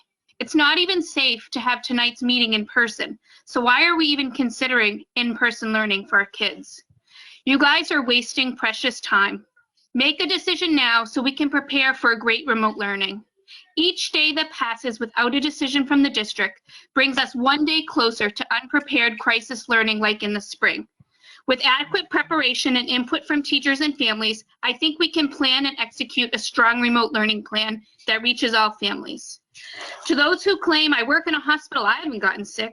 Hospitals were designed to care for sick people and prevent illness from spreading.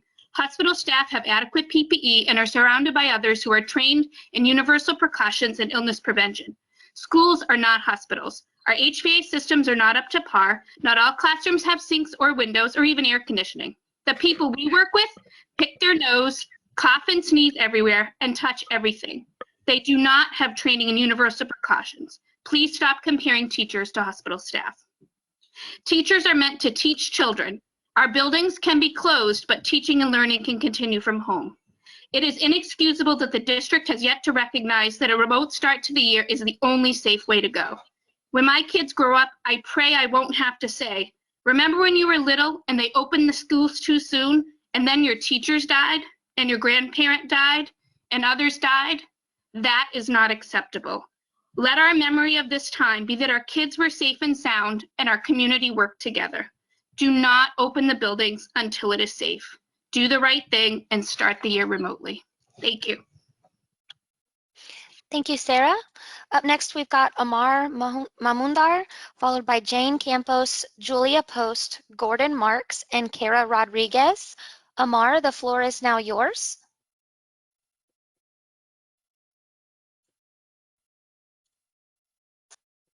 Okay, hi. Amar, are you there? Go yes, ahead. Can you hear me? Thank you. My name is Amar Majmundar. I'm a parent of a rising third grader at the Brown School. My wife Eric and I are both physicians, and I'm a basic scientist. After experiencing full remote learning in the spring, we feel very strongly that we need to begin with in-person learning in the fall. We saw directly the social and emotional stresses that this caused for our daughter in terms of her behaviors, her mood, and her energy. And within a month later, after school ended and she joined an in-person camp with appropriate social distancing and face coverings, we saw how rejuvenated she was. One of our other frustrations has been the disorganized nature and chaotic nature of the distance learning that was conducted in the fall, in the spring.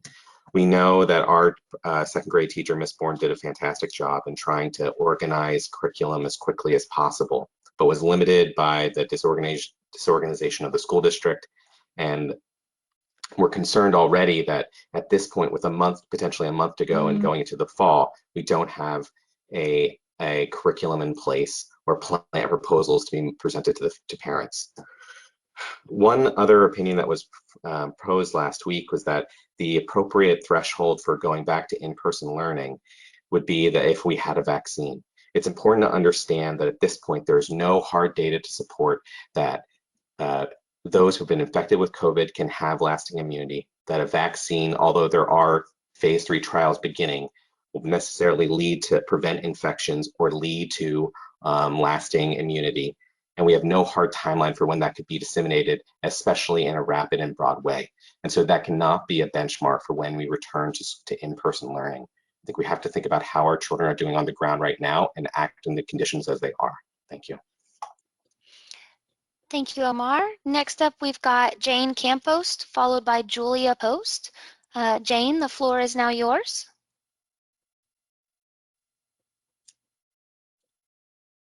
Okay. Yep. My name is Jane Campos, and I'm a teacher at the Argenziano School. I have been a teacher in Somerville for more than 15 years. Recently, the mayor pushed the phase 3 reopening plan because it is not safe yet, based on case trends, testing, contact testing concerns, and risk of new surge. This is a red flag that should have our attention. It is telling us that it is not safe to return to our school buildings just yet. How can we believe that it is going to be safe for all students and staff to return to the buildings in the middle of a pandemic? Friends who work in office buildings in Boston, our backyard, are not returning to in-person until January 2021, provided the data supports a safe reentry. School is to start in a few short weeks, according to the building walkthroughs. Last Monday on the news, our schools are not prepared and safe for all to return. Teachers want to return to teaching in person and be with their students more than anything, but it needs to be safe for everyone. Teachers are ready and willing to be creative and learn new ways to engage with our students, but we should not be asked to risk our lives, our families' lives, or our students' and families' lives. We are ready to work tirelessly to create remote practices that go above and beyond what was presented in the spring, but we should not be forced to put our safety and the safety of others at risk. Instead, give us this time now to prepare before school starts. No one wants a repeat of spring. Give us this time to make remote work. The new normal is nothing normal when it comes to students learning. This will affect our students emotionally and psychologically. Students do not learn 6 feet away from their teachers and peers. Students do not socialize and play from 6 feet away. At least if we engage in remote learning, we can put small group and paired practices in place, all while keeping everyone safe. We want to avoid trauma that our students will face. Thank you. Thank you, Jane. Next up, we've got Julia Post, followed by Gordon Marks, Kara Rodriguez, Danielle Evans, and Naina Fox. Julia, the floor is now yours. Julia, are you there? Oh, hi. There you Hello? go. Go ahead, Julia. We can hear you, Julia. Hi, I'm Julia Post, born and raised in Somerville. I've been at Somerville High School teaching for 13 years, and my child is a rising pre-K student. As a teacher, I don't have faith that we will have what we need to open safely, because in my experience as a teacher, we have never had what we need. A place without enough pencils or paper, where teachers buy their own hand sanitizer and Kleenex, will have enough masks. I don't believe it because I have seen no evidence for this in my career. We also don't have enough sinks. There have been a number of thoughtful science-based articles concerning returning to schools that I have read, but one thing that stuck with me most was a simple tweet that said something like, if you think kids will wear masks correctly, you don't know kids. I would be teaching masks, not English class, as I usually do. Another thing that we need would be regular testing and a plan for what will happen when we do have positive cases, because this will happen. Who will substitute? How will this work? Where are these plans? As Richard Reich alluded to earlier, and I don't want to misquote him, we are in a rush. And as I say at every meeting I go to, this is a crisis, not business as usual. We need to go where the fires are. We need to handle the most pressing situations. We need to stand up against, frankly, delusional and unhealthy ideas about benchmarks or the MCAS. Now is not the time. We need to come together as a community and work on the important issues, the trauma that we've all been through, our safety, equity, before we even try to go back to normal. Let's do one thing and do it well rather than try to do several things poorly. That thing, in my opinion, is remote learning with possibly some innovative plans that would serve our most vulnerable students. In order to do this, we need training and we need it now. We are wasting precious time. When it is safe to go back to normal, teachers will be more than happy to do so. Let's do this right. Thank you, Julia. Next up, we've got Gordon Marks, followed by Kara Rodriguez, Danielle Evans, Naina Fox, and Talia Greenberg. Gordon, the floor is yours.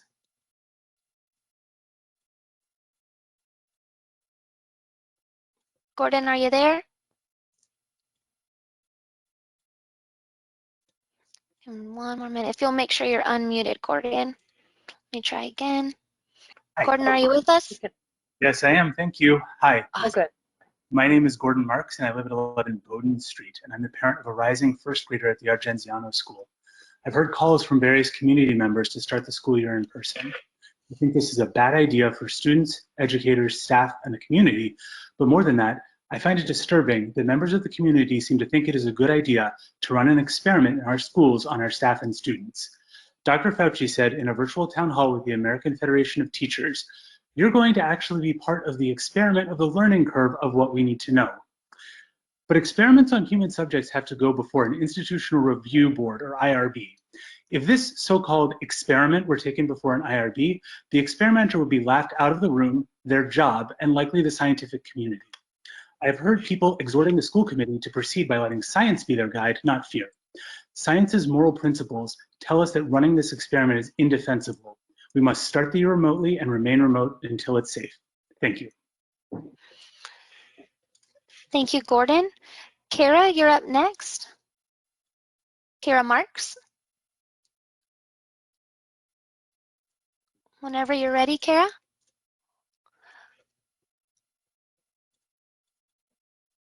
Are you there? Oh, sorry about that. Kara Rodriguez, that's my bad. Kara, are you with us? Yeah, can you hear me? Yes, go ahead. Okay, great. Hi, my name is Kara Rodriguez, and I live at 335 Highland Avenue. My 5-year-old daughter attended pre-K at West Somerville Neighborhood School last year and will be entering kindergarten at Brown in the fall. First, I just want to thank everyone here for the hard work that's been going on all summer to plan the upcoming school year. Remote learning for our family was very difficult last year, but I know at the time that it was necessary. My daughter's school did the best that they could with the resources they had to keep the kids engaged and learning from home. But even with the best of programs, 5-year-olds can't learn from a screen. Their attention span is short, and most of the learning falls to parents. My husband and I both work full-time, and the stress of working and acting as both parent and teacher brought us close to our breaking point at many times last spring. I comment today not only as a parent, but also as someone working in the healthcare profession. I work as an occupational therapist at Tufts, and am considered an essential employee. I'm going to work every day since the pandemic began. I put on my mask and my goggles, I sanitize my hands a lot, and I treat my patients. I've seen that the PPE works, and I feel safe going to work each day. This comfort level for me wasn't immediate, and I understand the fears and the uncertainty of teachers returning to the classroom. However, I feel strongly that it's important to get our children, especially the youngest children and our students, back to school as soon as possible. I also feel strongly that we need to work to make our teachers feel safe so this is possible. At the hospital I work at, I have access to needed PPE and access to quick COVID testing. I also received a lot of education on how to do my job safely in this new weird normal that we're now in. Our teachers need all of these things as well. I think we all understand that the school day won't look the same for our kids as it did last year, but our children are resilient and adaptable. We owe it to the children of Somerville to get them back to the classroom as soon as it's safely possible. Thank you very much. Thank you, Kara. Next up, we've got Danielle Evans, followed by Nana Fox, Talia Greenberg, Lucy Childs, and Georgia O'Keefe. Danielle, the floor is now yours. Excuse me, Corey Merrill, did you call her or him? Yes, so I've been communicating with Mary. There are a couple of duplicates that were sent in, so I've been going through the list and kind of sifting those out. But Corey did get a chance to speak. Top of the details. Okay, beautiful. No Just problem. checking in. Thank you. No problem. Danielle, you're up next. Go ahead when you're ready. Hi, this is Danielle Evans, and I live at 122 North Street. I have a rising second grader and pre-K student at West Somerville Neighborhood School, and they're super eager to return to in-person school. Frankly, remote learning was pretty much a disaster last spring, and it just doesn't work for young learners. And I don't have high hopes for how it's going to be better this fall for them. I can't even fathom my kids starting a new year without having even met their teachers and peers. For these reasons, I ask you to please start out hybrid, not remote. Delay the start of school if needed to get ready. We can always pivot to remote if needed. We'd be doing remote anyways half the time, so we'd be ready for it. Let's take advantage of the fall weather and start with outdoor classrooms while our transmission rates are still good. I mean, this isn't Florida. I think this would be a really good compromise. My 7-year-old's been attending Somerville Rec Camp at Dilboy this summer, and she wears a mask all day, and it doesn't bother her at all. I mean, her whole mood has changed. It's like the sun came out. She's so happy. Yesterday, both my kids performed in an outdoor dance recital in masks. This is all to say that kids are resilient and flexible. I would hope our teachers could also be flexible, but all I hear is remote or bust. And at the risk of causing offense, citing dubious science. I don't think it has to be a decision between all remote or teaching in the building. And I would love to hear teachers and staff thinking creatively for the sake of our kids. Thank you. Thank you, Danielle. Next up, we've got Naina Fox. Naina, the floor is yours. If you could unmute yourself. Perfect. Hi, can you hear me? Yes, go ahead. Hi, my name's Nana Fox. I'm at 10 Revere Place in Medford, and I'm a 5th grade teacher at the Somerville Community School. I'm speaking today to advocate for my school community and implore you to make the only safe choice to return to school, which is remote learning. There is a huge wealth gap in Somerville, and there is no place that this is more prevalent than at East. We have one of the highest percentages in the district of students who come from low-income families, who are families of color, people of color, who are immigrants and English language learners. In my classroom a few years ago, I had 2 students with the same address, and not because they were related. They had the same address because both their families lived in the same apartment. This is the reality of the living student situations that my students have. Multiple families sharing an apartment, entire families sharing a single bedroom. If one of these students was to be exposed to the virus at school and take it home to their families, the consequences would be devastating. These families have no space to quarantine, and they often don't have adequate or really any health insurance often. Catching the virus could financially and perhaps literally bury them. And we already know that COVID-19 is disproportionately affecting communities of color here in Massachusetts and in the nation.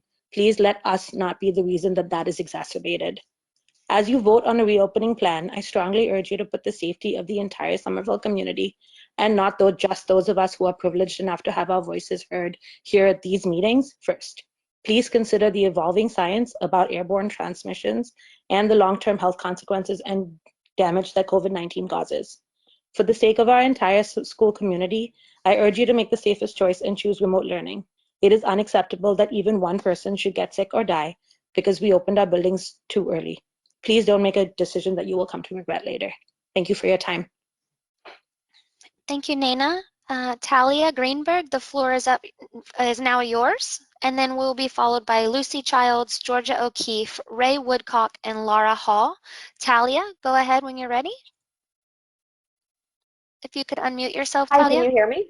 Yes, go ahead.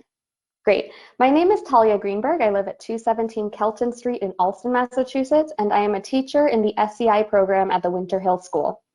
As educators, we reserve the first 6 weeks of school each year to focus more on developing routines, relationships, and expectations than on academic content learning. We set aside these first 6 weeks as sacred because we know it takes students time to learn routines, and we don't expect them to get it perfect on day 1. However, this year, unlike any other, we would need students to meet expectations around wearing masks, practicing hygiene, and social distancing from day 1. Unlike in the past, when we could provide our students time and wiggle room to learn to meet the norms, this year, failure to meet the expectations could have life or death consequences.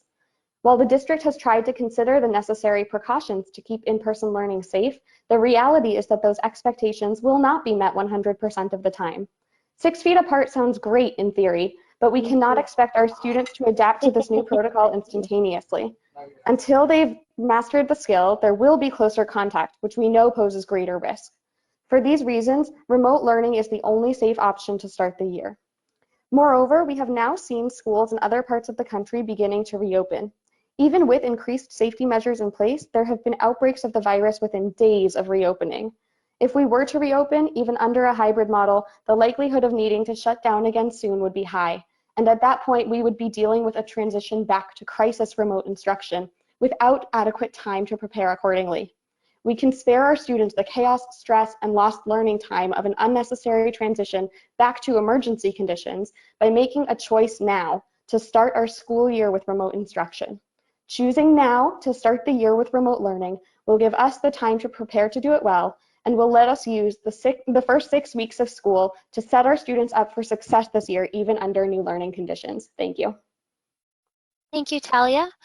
It doesn't look like Lucy is with us at this time, so we're going to jump over to Georgia O'Keeffe next, followed by Ray Woodcock, Lara Hall, Megan Brady, and Jess Couture. So Georgia, the floor is now yours.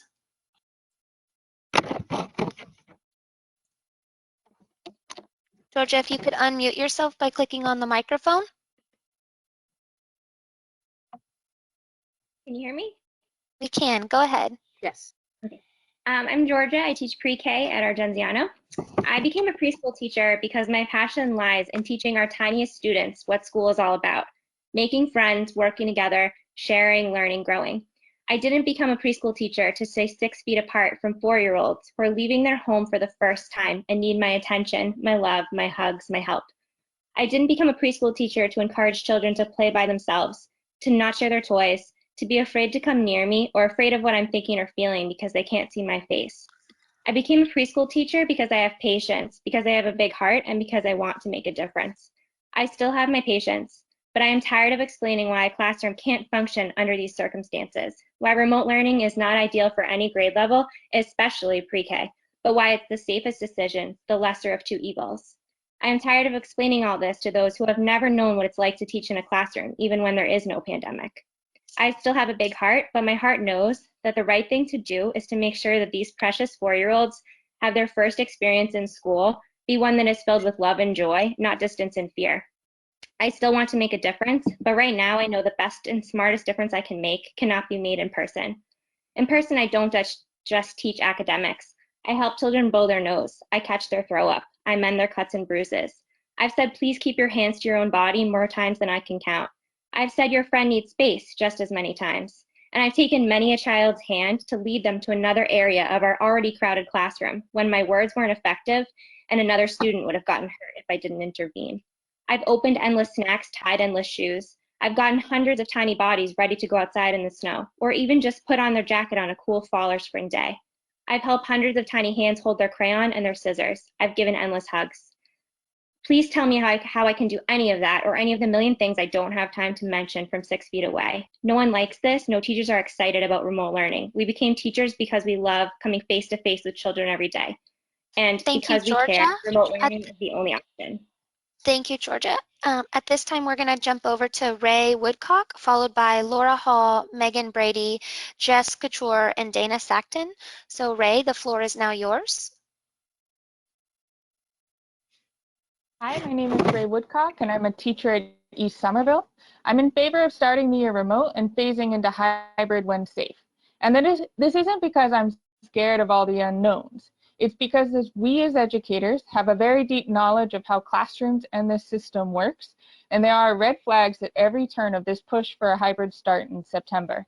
Firstly, it's concerning that we still haven't set a health metric for how low the community transmission rate should be before it's safe to reopen. Secondly, our school system hasn't been able to fix the HVAC problems at the East, which is one of our newest buildings, in the 4 years I've been there. Some classrooms are 60-something degrees and others are 80-something. Handymen come in and out, and we're still told to open a window or put on a coat. How are we supposed to trust that these systems will be fixed in the few short weeks before September? The science around airborne transmission makes it clear that our buildings need high-functioning HVAC systems, but they've only just been inspected.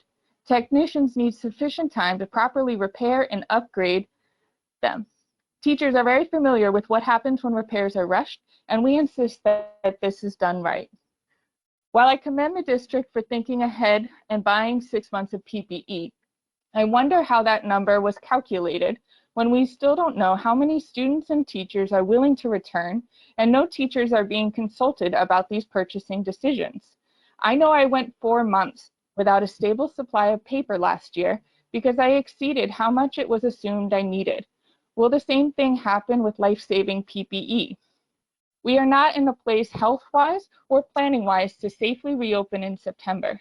We would like to work with you to plan a robust remote model and properly plan out all the details of a hybrid model when the buildings are upgraded and health metrics are made. Thank you. Thank you, Ray. Laura, I've just sent you your audio pin so that I can enable you to speak. While you're entering that, we're going to go over and jump to Megan Brady. Megan, the floor is now yours. Good evening. My name is Megan Brady, and I'm Vice President of the Somerville Teachers Association. I want to pass along questions that educators have raised in response to this body's clear preference for a hybrid model. Why are educators made out to be the bad guys when we're literally advocating that children don't die or bring a deadly virus home? In a hybrid model with alternating cohorts, am I expected to deliver every lesson both in person and virtually? And if so, how is that not doubling my workload? If students are to eat in my classroom, how will I get my lunch break? If only one student can be in a bathroom at a time, how am I supposed to enforce that rule when many classrooms use the same bathroom? If educators rotate classrooms instead of students, who will watch the students while that transition is happening? If the answers to some of those previous questions were to hire more staff, why can't we just hire more staff to make remote learning better? How is summer camp comparable to school? What community health benchmarks are you looking at, recognizing that over 70% of Somerville educators live outside of the city? What medical guidance is being used to discuss how to safely bring educators for 7 hours per day into buildings that we know lack necessary ventilation systems? What did you mean in negotiations when you said that specialists, such as art or music teachers, might be, quote, repurposed? If a student or educator tests positive, what happens? Does the class quarantine? Does the whole school? If a teacher is in quarantine due to exposure, are they still expected to offer virtual instruction? Will we all be expected to have 2 weeks of subplans prepared in case of exposure and quarantine? If a teacher contracts the virus, will she have to use her sick days? What happens if she runs out? How does substitute teaching work? Doesn't that increase the number of vectors for possible transmission? How do I comfort a dysregulated student while maintaining 6-foot social distancing? How does a student ask me a private question under social distancing? If a staff member dies from the virus, will their family still be able to access their health insurance from the city? What does it mean I'm out of time and still have more questions? Lastly, what are we supposed to tell students when a family member or educator dies from COVID that they contracted in a building? Thank you, Megan. At this time, Lara, again, I've sent you your audio pin if you want to enable speaking for public comment. We're going to go ahead and jump over to Jess Couture, followed by Dana Sackton, Ben Livermore, and Buffy Anakordoki. I am so sorry. I know I pronounced that one incorrectly. So, Jess, the floor is now yours at this time, whenever you're ready. If you could unmute yourself. Hi, can you guys hear me? We can. Yes. Go ahead. Wonderful. Hi, my name is Jess Couture. I am an ECIP sub-separate autism classroom teacher over at the Capuano. I'll be starting my 5th year teaching in Somerville in the fall. I'm going to come at this from 2 sides. As a teacher, I'm very scared to come back in person. I actually recently contacted a lawyer to write a living will, knowing the dangers of going in with COVID.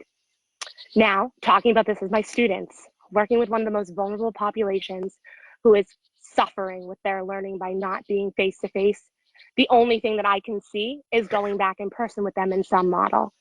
It's a tough line to walk between what I feel safe for myself and advocating for my children. There needs to be some creative way for our children to get face-to-face time. Remote learning can only go so far. Whether it is we go to a green space of the children's homes and use that as our learning environment. The kids come one-to-one to school, one by one at school, or some other model. Our children need face-to-face time. They need adults helping them navigate their life. It's one of those things that it's the only way that they're going to learn. I have worked closely in the autism field for about 10 years now, and these children benefit from direct one-to-one instruction with a lot of physical assistance a lot of the time for children that are learning new skills. This is going to require PPE. It's going to be a little bit frightening for our children to walk into a classroom and see a teacher that kind of looks like a doctor when so many of our kids have some medical fears.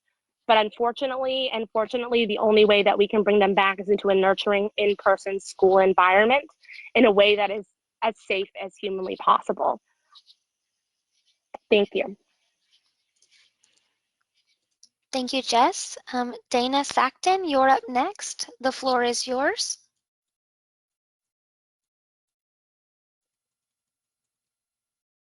Dana, are you there? Dana. Can you unmute yourself by clicking on the microphone, please? Can you hear me? We can. Yes. Go ahead. My name is Dana Sackton. I live at 69 Loudon Avenue. I'm a parent of a rising 3rd grader at Brown, as well as a primary care pediatrician. I want to take a few minutes to talk about the mental health effects of remote learning on our children. As a pediatrician, I've discussed with so many families the challenges they have faced since remote learning began. I've seen so much anxiety and depression surrounding the closing of schools and remote learning.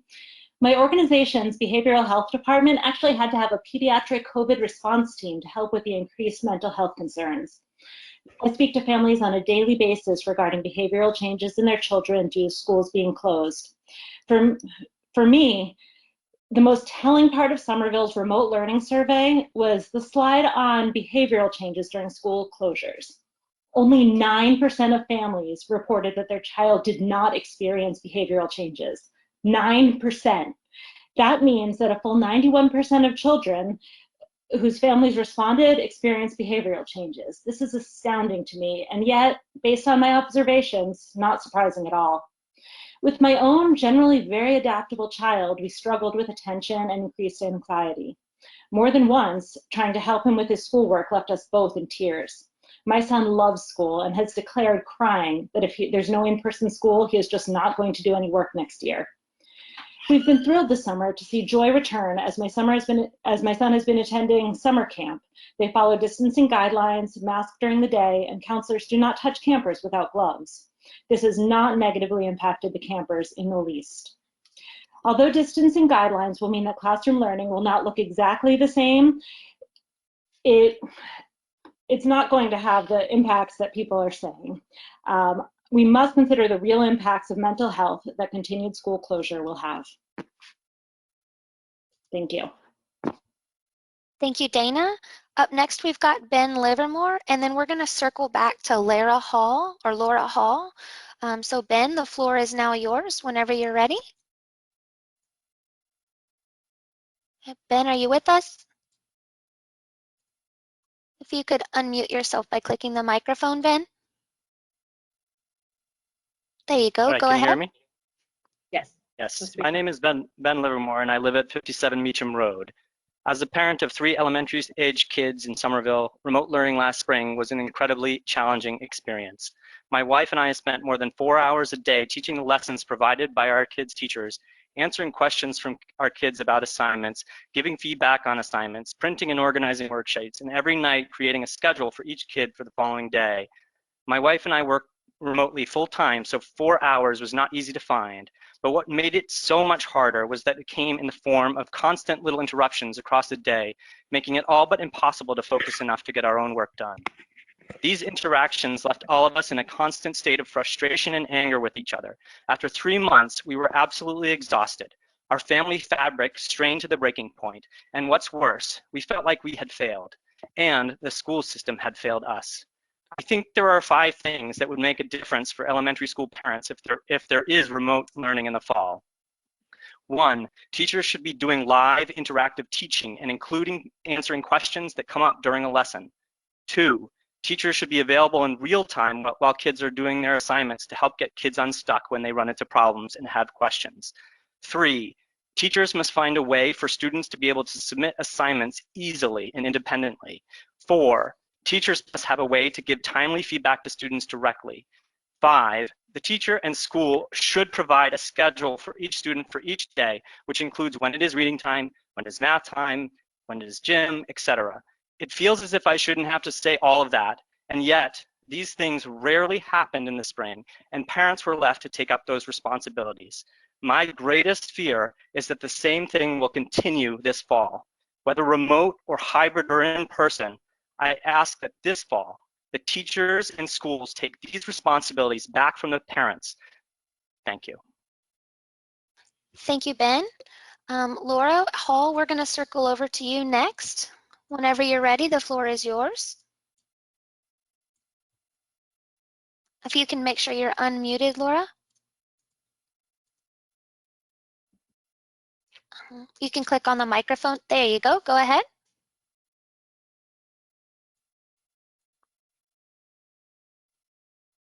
Laura, go ahead. Are you there? Can we circle back again? Yes, we sure will. So we're going to jump down to Buffy, followed by Kelsey Schroeder, Justine Hebert, Lena Flannery, and Jessica Nario. So Buffy, the floor is now yours whenever you're ready. If you'll also click the microphone, Buffy. Yes. Hello? Go ahead. Yes, go ahead. Hi, my name is Buffy Antrodoki, for Ellington Road in Somerville. Our son is going to be a second grader at Kennedy this fall. So first, I just want to thank all of you for sorting through this, and I know it's not an easy decision to take, and it was extremely difficult to make everybody happy. We're grateful for the transparency with the meetings and the town halls and being able to have a voice. After much discussion, my husband and I are definitely looking for remote learning. It's not an easy decision and we don't always agree, but what we do agree on is keeping our son and ourselves and our teachers safe. Health is our #1 priority. My husband is a research physicist and has done research related to the airborne nature of the virus and ventilation. I'm an RN for 17 years and very familiar with infectious process. I worked in hospital cardiac until this last April. I said that already, sorry. We're both very involved in following the data and research, so our decision is not being made lightly. Also, we're lucky enough not to need childcare. I'm home full-time now. I am personally extremely sad to face the idea of my son not being with his teacher classmates. I worry about his social, mental, and physical well-being. He has luckily handled things well so far. We keep busy with activities and outdoors, etc. He has said that he looked forward to meeting his teacher, seeing his friends, gym, recess, all of that. I also think having a professional teacher to educate him is more valuable than having his son as his teacher. I did not give all this information to argue for remote learning, but to give you a background as to our main concern. Our main concern is wanting to maintain a connection with his teacher and classmates if we choose remote learning. I realize that it may be impossible to have the same teacher if that teacher is responsible for remote and hybrid. I realize that there are some teachers who will be unable to teach in person for safety reasons. I agree that for logistics and cost, this makes the most sense.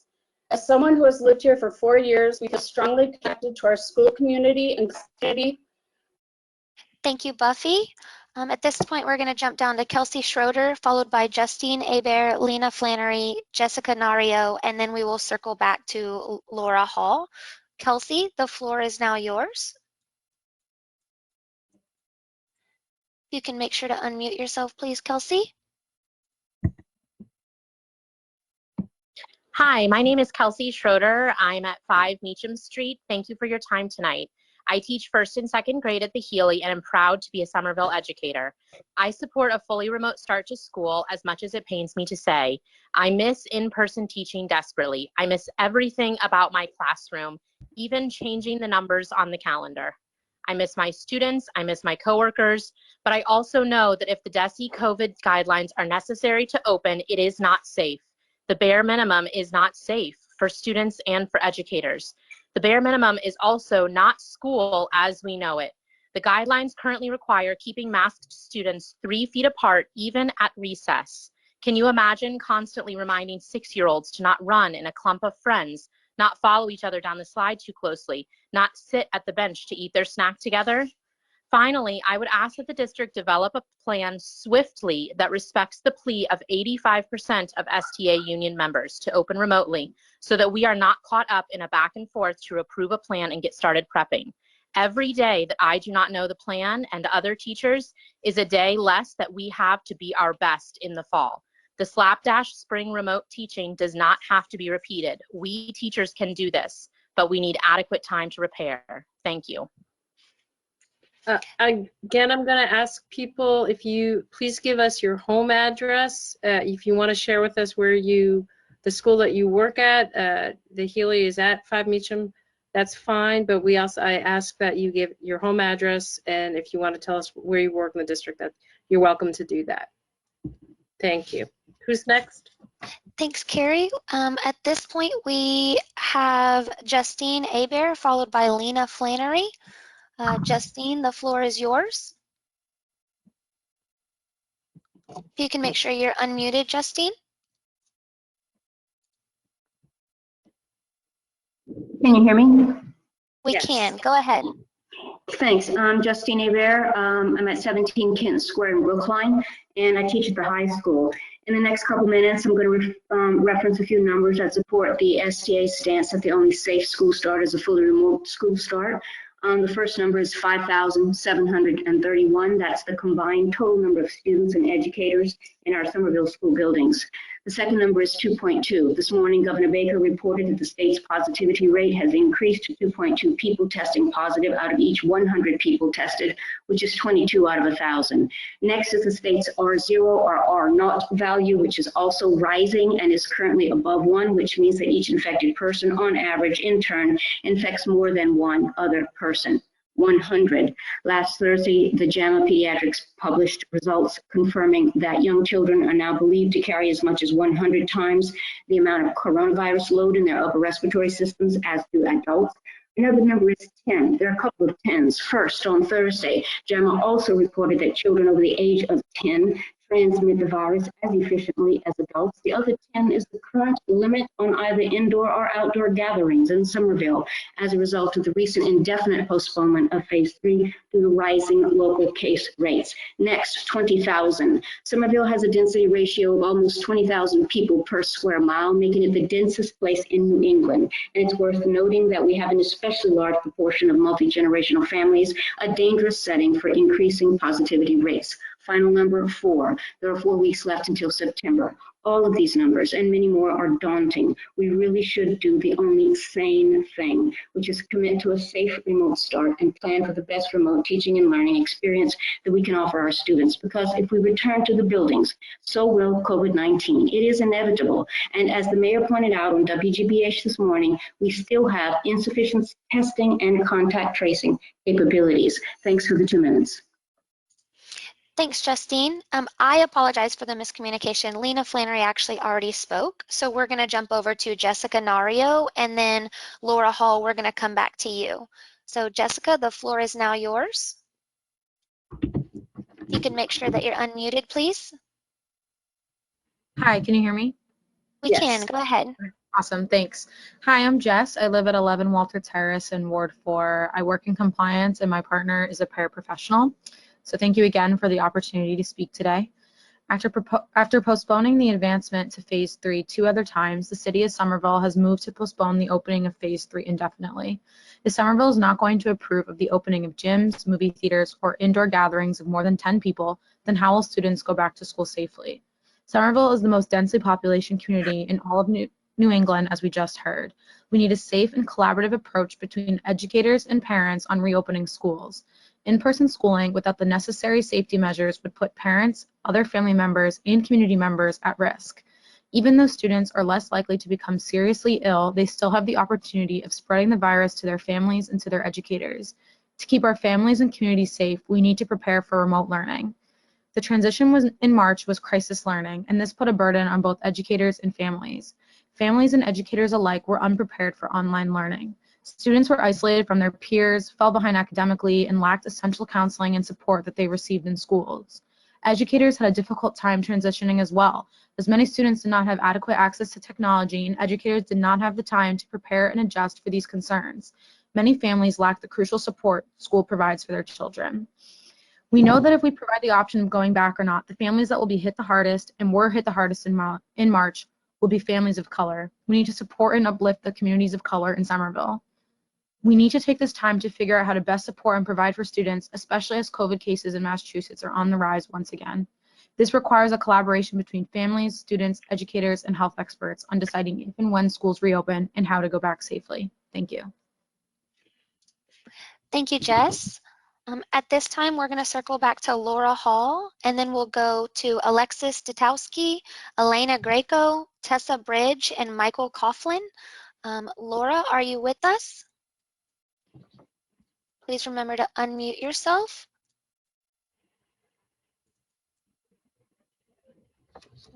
Laura, are you there? All right, we're going to go ahead and jump down to Alexis Dutowski. Alexis, go ahead when you're ready. Yes. Hi, thank you. This is Alexis Dudkowski. I'm at 31 Warwick Street. I'm the parent of a rising second grader at Brown and a rising pre-K student at Winter Hill. As a parent with 2 kids in camp this summer, I thought it might be helpful to share my experience. The kids are thriving. They play, they socialize, they work on projects, they strive to meet the expectations of their teachers. They are learning in the fullest sense of the word. And more than anything, they are joyful. And believe me when I tell you that masks are a non-issue. Everyone is wearing them. When we talk about reimagining school this year, I'm hoping we can go even further, especially for early elementary. Can kids come to quote unquote school in a building, on a blacktop, under a tent, in a field, and focus on playing, doing preferred activities, and being together for a few hours a day? As a parent, I don't have high expectations for academics this year. Remote schooling did not work for our family in the spring, and I don't expect it will this fall. But I do expect our schools to tap into local expertise, whether that be parents who are healthcare workers or the administrators down at the Somerville Y. Understand that teaching in classrooms may look very different this year, but so does everything else. Try really, really, really hard to bring students back in person and do the granular school-specific work to make that happen. And finally, work on building trust with teachers and staff so that when they return to in-person school, they know that the school, the district, and families have their backs. Thank you. Thank you, Alexis. At this time, we're going to go over to Elena Greco. Elena, the floor is yours. If you'll remember to unmute yourself. Hi, can you hear me? We Yes. can. Go ahead, please. My name is Elena Greco, and I work at the Argenziano. I live at 98 Texas Street in Brookline. This past year, I taught in a sheltered English immersion classroom, meaning I worked with students and families who are new to the country and speak a language other than English. This population of families unfortunately seems to be underrepresented in these meetings and lacks access to updates and conversations on reopening in their own language. So I would like to share with you a message I received today from a parent, Roxana Cruz, after asking my class parents how they felt about the reopening of schools. Begin message. In my opinion, I would not like my child to go back to school. We are afraid to think that other people can transmit the disease to my daughter. I am pregnant and have been in quarantine all this time for fear of getting sick. My delivery is scheduled for October, and it worries me to be thinking that my child will be having contact with more children or teachers who do not know if they may be sick. I have come to the point of thinking about not sending her to school until there is a vaccine or something that guarantees that my child will be fine if she becomes ill. For now, thanks to God, we are healthy and safe. End of message. As a professional educator with a very real knowledge of what it takes to be in a school building with children, being in person in just a few weeks would be unsafe, ineffective, and a disservice to our students. Therefore, we should make the decision as soon as possible so we can spend the short amount of time left before the start of the year preparing a robust remote learning plan to be as engaging and effective as possible. We are ready to work hard and work creatively to build a remote learning plan that meets your students' needs to the best of our abilities. We are now asking for your support to get started on this. We love your children and we want what's best for our entire community. We are all in this together. We can do this. Please just give us the time, support, and resources to make the best of our current situation. Thank you. Thank you, Elena. At this time, we will go to Tessa Bridge, followed by Michael Coughlin, Dave DiPietro, Sharon Von Trapp, and Joe Seuss. Tessa, the floor is yours. Whenever you're ready, please remember to unmute yourself. Hello, can you hear me? Yes, go ahead. Okay, great. My name is Tessa Bridge, and I'm the parent of 2 future SPS students. I'm speaking as a professional who has spent my life working in education, and for the past 3 years has coordinated a racial equity community engagement initiative in Cambridge Public Schools. I have been part of deep, intentional, and people of color-led effort to build power with educators, youth, and families of color. There are now organized groups in place in Cambridge who are speaking very clearly in favor of a remote start to the school year with specific exceptions for students, especially those of color who need them. In Somerville, many of the parents speaking and posting about high needs and vulnerable students on the various parent Facebook groups present as white. I choose to assume these statements come from a place of good intent, and I challenge every white person speaking for families of color to think carefully about whether they are acting as white saviors or really advocating for power-sharing practices that center the people who are most impacted by our decisions. I know Cambridge and Somerville are different communities, but since there has been very little direct voice from communities of color here, I feel compelled to lift up what we might hear if we invested in deep engagement work with groups that our institutions regularly marginalize. I'm going to quote directly from the families that I work with every day in the Cambridge Families of Color Coalition. As families and caregivers of color, we center the needs of our youth, specifically those who identify as Black and brown. When our students say they are in danger, we must listen and respond. The district must immediately plan for a remote start to the upcoming school year with accommodations for Black and brown students who cannot access critical learning from home. For all parents right now, in-person learning requires tremendous trust. What I am hearing directly from people of color is that they do not trust our schools. This is based on generations of harm perpetuated by schools on youth of color. They are concerned that their children's bodies will be policed, sent to isolation rooms, that buildings are in disrepair, lack supplies, and aren't cleaned regularly. This is not abstract. This is based on real experience. COVID is not happening in a vacuum. If we want to put equity in action, to be anti-racist, as so many of us white people are claiming, we have got to actually center the voice. Thank you, Tessa. Up next, we've got Michael Coughlin, followed by Dave DiPietro. Michael, the floor is yours. If you can remember to unmute yourself, please. Can you hear me? Yes. We can. Hello? Go ahead. All right, my name is Michael Coughlin. I'm a 7th and 8th grade science teacher at Argenziano, and I live at 34 Ross Street in Medford. Prior to my 10 years of teaching, I worked for 5 years in the biotech and pharma industry after getting my degrees in chemical engineering and biotechnology from Tufts. While I was in industry, I had worked and helped design air handling systems for filling pharmaceutical products. This was a very intensive job that required lots of study and lots of regulations, and it was certainly not a 3-4 week turnaround process. This is not something that is easy or quick. We do not have the time to get this set up by the start of the school year. I think we should go full remote. I have heard a lot of people talk about looking at other countries that have gotten schools starting up and going back, but we don't talk about these countries that have actually held down their numbers. The Massachusetts and the United States as a whole have not held down their numbers, and we are not able to successfully follow these countries' models because we aren't doing the same control. I don't also believe we can teach effectively when we get back in a hybrid model. I see 110 students in a day, and if we drop that in half with the hybrid model, I still see 50.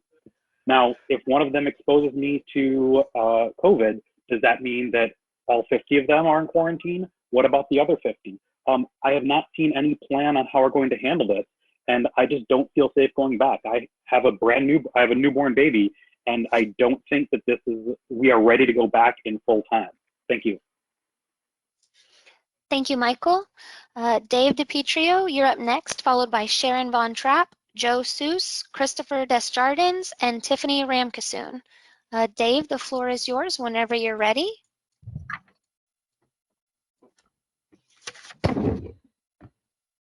Can you hear me? Yep. We can. Nailed it on the second try. All right. I'm Dave DiPietro, 20 Chetwynd Road, resident and educator the last 10 years, mostly in Ward 7 with Carrie. I just want to start off by saying that I wake up pretty much every night at 2 a.m. and I stare at my ceiling until about 4 a.m. frustrated that we are here and we are so divided and that we are not making more progress together, and I'm tired. I want to challenge this community to move away from simplistic narratives of in-person and remote and work toward a successful reopening together. We all want what's best for kids, and I hear the parents and community members who are on this call who believe that in-person learning is the option right now. I understand there are real risks to having remote learning. And I also understand that there's real science that say we can reopen safely. I trust that data too. But as an experienced educator, I honestly doubt our ability to implement those procedures with fidelity at this moment. And more importantly, I question the impact those procedures will have on learning. I want to remind people, there is no scenario where we return to the schools that we left. They do not exist anymore. As an educator looking at the proposed in-person hybrid plans in places like Boston, I have concerns about the teaching and learning that is possible in those models. Convoluted schedules, some students at home, some students in person, students potentially kind of in between, alternating weeks, sanitizing breaks, mask breaks, socially distanced classrooms, the COVID-19 Pledge of Allegiance, and other little poems we're going to teach our youngest students so they're safe in classrooms. All of those things will extremely disrupt learning and any continuity of learning. Put quite plainly, from a teaching perspective, this is not a successful model of learning. This is a risk that needs to be weighed very carefully too. To go in person and take those chances without actually being able to teach effectively. We trust science. I'm asking you to trust teachers. I'm a professional and expert in learning. I'm saying remote learning can work.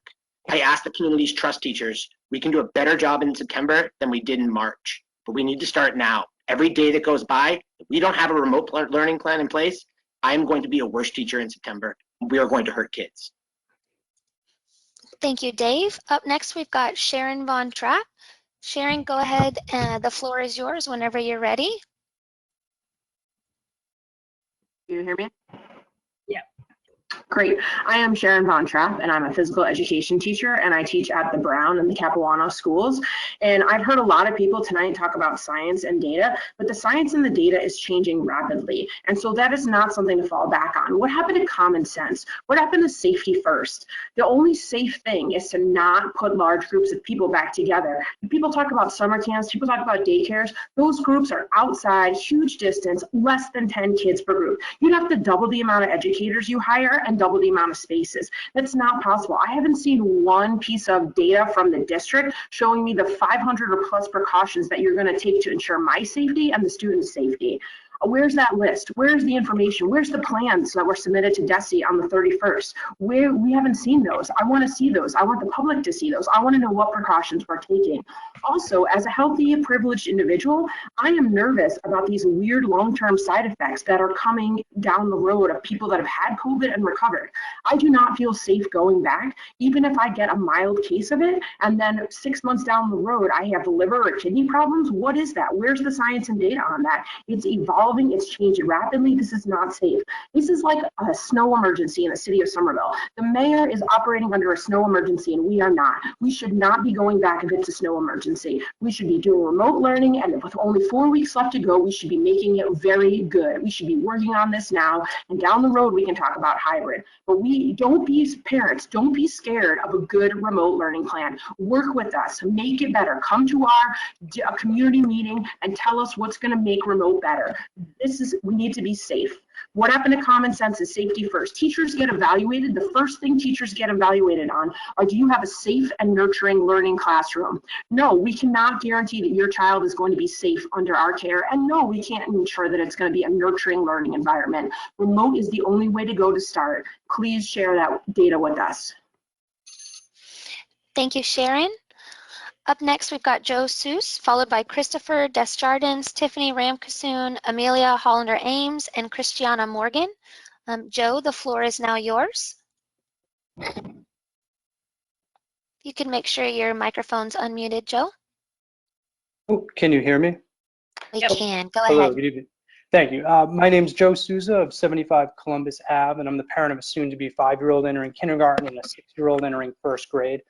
I'm proud to be part of this community and grateful for the work of all the policymakers and contributions of the citizens on this call. Both last week and this evening, I've been moved by the many educators who spoke in heartfelt, agonizing terms of their fears of returning to school. But I feel moved to add my voice to those saying we must take serious the contention that the risk of keeping school closed outweigh the benefits. Let's be clear. We are asking teachers to become frontline workers. That will inevitably put people at risk and potentially cost lives. But closing schools does not necessarily save lives. This is a morbid calculus, but by closing schools, we are just transferring death and suffering. The reason is something I think any teacher would agree with, particularly in a district like Somerville. School saves lives. Earlier speakers mentioned the spikes in domestic violence, malnutrition, and other indicators of death and suffering linked to school closure. There are other trackers that are less easy to see. Lost school means lost academic opportunity for students, and lost opportunity can mean the difference between life and death. One point I've heard expressed is that we should not open schools until a vaccine is developed. I pray and hope that a vaccine is on the horizon, but policymakers, Mayor Curatoni, I think it's a grave mistake to base any public policy on the idea a vaccine will save us in the spring. The current state of affairs may very well last years. We need to make policy based on the world we live in now. We need to adapt to this world, and schools are indispensable.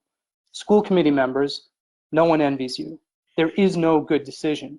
One way or the other, you are going to save some and condemn others. But your decisions now may be the single biggest factor to determine whether a city like Somerville can survive this pandemic, or whether we watch as our city is progressively abandoned and decades of progress is ruined. Thank you, and may God bless you. Thank you, Joe. Up next, we've got Christopher Desjardins. Christopher, the floor is yours. If you can, there you Can you go. hear me? We can. I live at 32 Princeton Street. I'm the parent of a rising kindergarten student for fall 2020. Many teachers have spoken about their fear of returning to school, and it is imperative for the school and city administration to provide our teachers with a plan for a safe workplace. But what I haven't heard is how we plan to make remote learning successful, especially for the youngest students in the district. In the spring, it was for us and every pre-K student I know a disaster. My son's Cap 1 pre-K class experience during COVID was 30 minutes of Google Meet twice a week. It was chaos and it made him miserable. I called the district to ask what my son needed to learn and was told that without an agreement with the teachers union, they weren't allowed to tell me. My son's teacher couldn't get a reliable internet connection. So we got a weekly plan from his teacher that we needed to implement entirely ourselves with no assistance and no guidelines of what targets we needed to hit. And my son was getting a wonderful education pre-COVID. If our young children learn nothing virtually, hit no milestones in the coming year, will the district be accountable? How does the district expect young children to learn in a virtual format? How are working parents of young children supposed to manage remote learning?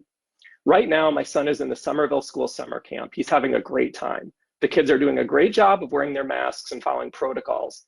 Everyone is saying children can't learn at school in this environment, but my child is learning more in summer camp about how to interact with other children, how to adapt, than he has since COVID closures began. Kids are more resilient than you think. Many people are talking about the trauma kids will go through if they return to school, but right now kids are going through trauma at home. They're isolated, confused, and frustrated, and that trauma can't be solved virtually. If we do end up going virtual full-time or even part-time, we need to admit upfront that we failed our young children this past spring, and we need a real plan to help them succeed, because for all we talk about the long-term health implications of COVID, failure to educate our children will follow every single one of them for the rest of their lives. Thank you for listening. Thank you, Christopher. Up next, we've got Tiffany Ramkasoon, followed by Amelia Hollander-Ames, Christiana Morgan, Amber Carlin, and Shelly Jario. Tiffany, the floor is now yours. If you could remember to unmute yourself, please.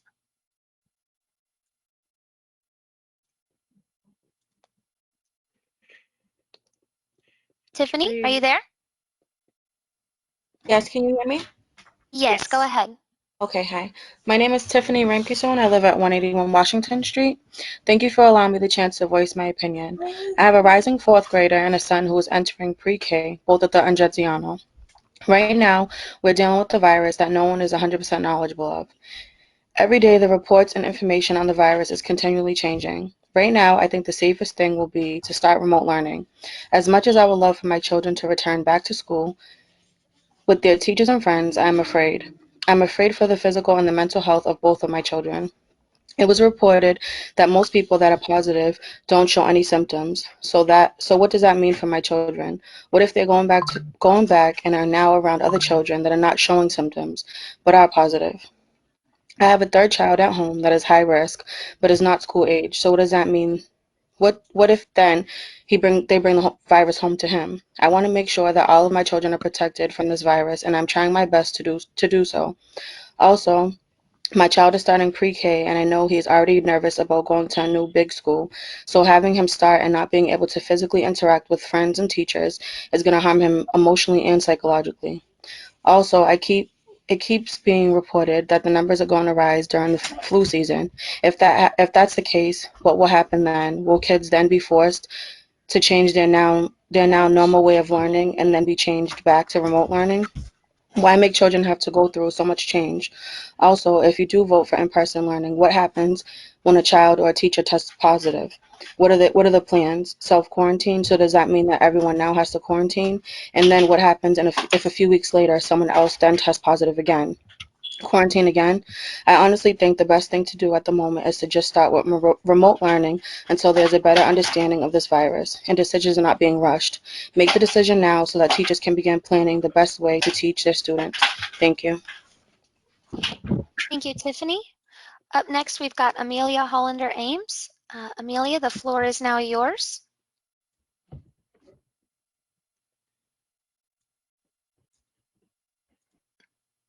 Amelia, if you can unmute yourself. Yeah, there we go. Hi, can you hear me? Yes, go ahead. Okay, great. Thank you. Thank you so much for taking the time to get all of our input. My name is Amelia Hollander-Ames, and I am a strings teacher So the orchestra teacher at the East Somerville Community School and the Brown School. I live in Arlington, and I have 2 elementary school aged kids, one of whom went to the Capuano for pre-K, and my husband also works in the Somerville Public Schools. Another educator tonight called hybrid a myth, and that is absolutely right. Hybrid means in person, especially for specialists like myself who see dozens, if not hundreds of students at different schools. The idea of going back to school in a hybrid model presupposes that in-person learning is the best thing for our students, and I believe that. But the very situation that a hybrid model necessitates now would negate any of the benefits that we all want from being in a room with our students. Believe me, we teachers miss your children. The live synchronous lessons that I gave in the spring were the highlights of my week. And I just want to take a moment to advocate for keeping your children engaged with playing and singing when, not if, we have fully remote learning. Those kinds of engagements, and I saw it with my own children, were very, very different and much more fulfilling than just the screen interface. There have been a lot of anecdotes tonight about successful time in the summer camps, and I'm glad kids have had positive social experiences. But as numbers go up as we enter the flu season, the anxiety around protecting our students and ourselves will make it feel very different than summer camp. Because of the lack of coordination across the state, I have no way of knowing that my own kids won't be at home because of their district's plans on the days when I teach, or on remote learning entirely. I have heard from orchestra colleagues in other districts that they have been asked to teach remotely from their classrooms. I am requesting that we not be asked to do that, but if we're teaching remotely, that we teach from home. If I have to bring my kids with me to teach remotely from those classrooms at 2 different schools, it negates the whole idea of keeping them safe. Thank you so much, though, for gathering all of our input, and I wish everybody the best. Thank you, Amelia. Next up, we have Christiana Morgan, followed by Amber Carlin, Shelley Jario, and Rami Bridge. Christiana, the floor is now yours.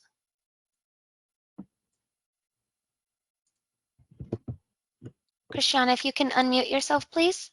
I never touched it. Okay. Hi, Christiana Morgan, 21 Berkeley Street in Somerville, and I'm the parent of a Somerville High School student and the counselor educator at the Capuano School. First off, let me say I do not envy your decision-making responsibility.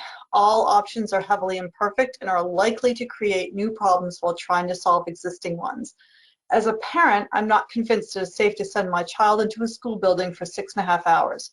All other public health guidelines limit the amount of time we spend inside. My gym restricts attendance to 75-minute blocks. As an educator and one whose job it is to support all students and not just one classroom, I'm having a difficult time understanding how it's safe for me to do my job in person. For all of us in building or district-wide positions, aren't we at risk for undoing all the good intended by limiting class size and exposure between students? How is it safe for me to work in every single classroom, but it's not safe for students to pass one another in the hallway? I also worry about the impact on learning if students are asked to restrict movement and remain in individual learning areas, are not allowed to share toys and materials, and are not allowed to interact organically with their peers. What students say they miss about school will still be missing if we open. Schools provide so much more than academic instruction, and we all know this. We are vital to the functioning of society.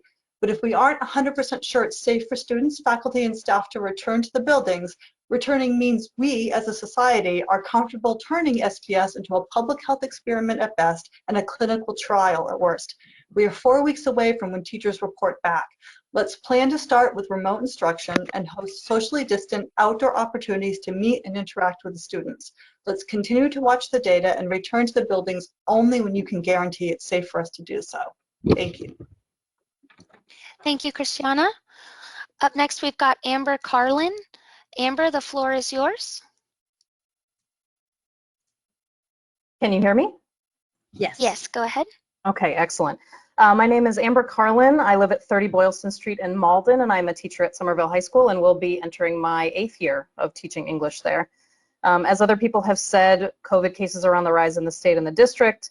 Somerville has made the choice not to move ahead into phase 3 of reopening, which I think is the correct choice for the city. I know that these are challenging decisions. There are economic things to consider. There are logistical things to consider, social, emotional things to consider. There are huge equity concerns that a lot of people have addressed here, and we don't have perfect solutions for equity of access, equity of instruction, meeting the needs of the most vulnerable learners. We don't have perfect solutions for those. However, we don't have to worry about whether students are struggling with remote learning if they are dead. We don't have to worry about students falling behind if they are dead. We don't have to worry about having trouble building relationships with teachers if they are dead.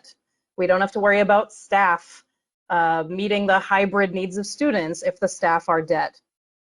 Other people have posed the question, and I will repeat it here. How many preventable deaths is an acceptable number of preventable deaths? Thank you. I yield my time. Thank you, Amber. Up next, we've got Shelley Jario, followed by Rami Bridge, Lee Bloom, and Amelia Whitaker. Shelley, the floor is now yours.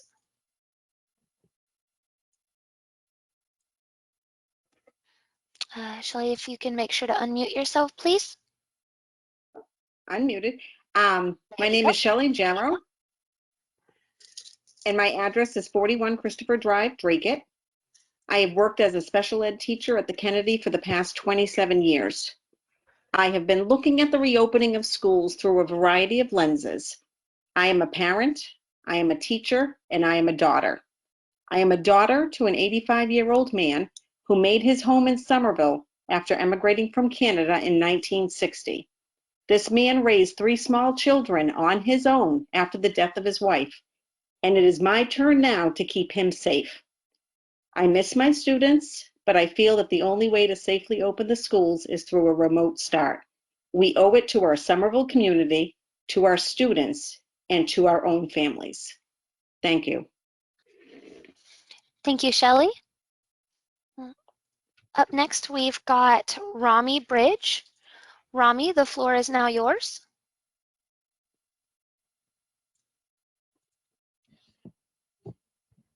Rami, if you can unmute yourself, please.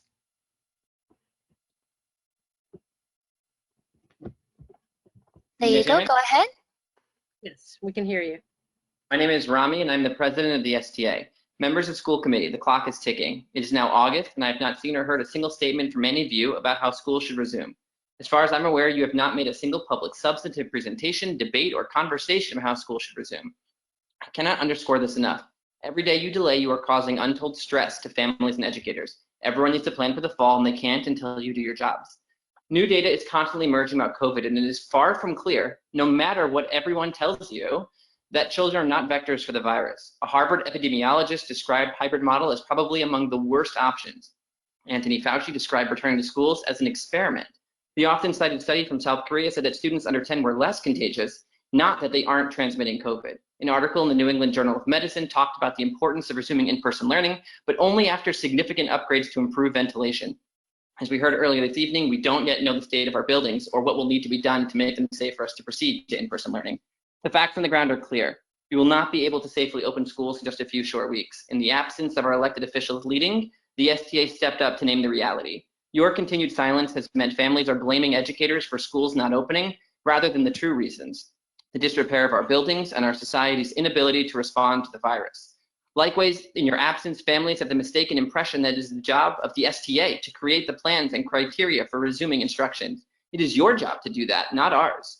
Do your jobs before these relationships between families and educators become further fractured, because those relationships are the foundation of our education. That same New England Journal of Medicine article described it as a tragic policy failing that has pit educator health versus student needs. I am tired of people lecturing educators on the importance of in-person learning. We know, it is literally our jobs to know. We became professional educators to teach in person, not sit on computers, and we are eager to do so as soon as it is safe. I want to close by turning back to that same article in the New England Journal of Medicine quote. It is not incidental that the majority of primary school teachers are undercompensated women who are expected to sacrifice themselves for the sake of the children. Thank you, Rami. Up next, we've got Lee Bloom, followed by Amelia Whitaker, Rio Hunter Black, Jenny True, and Amira Adam. Lee, the floor is now yours. Lee, if you can make sure to unmute yourself. All right, we're going to jump over to Amelia Whitaker. Amelia, the floor is now yours.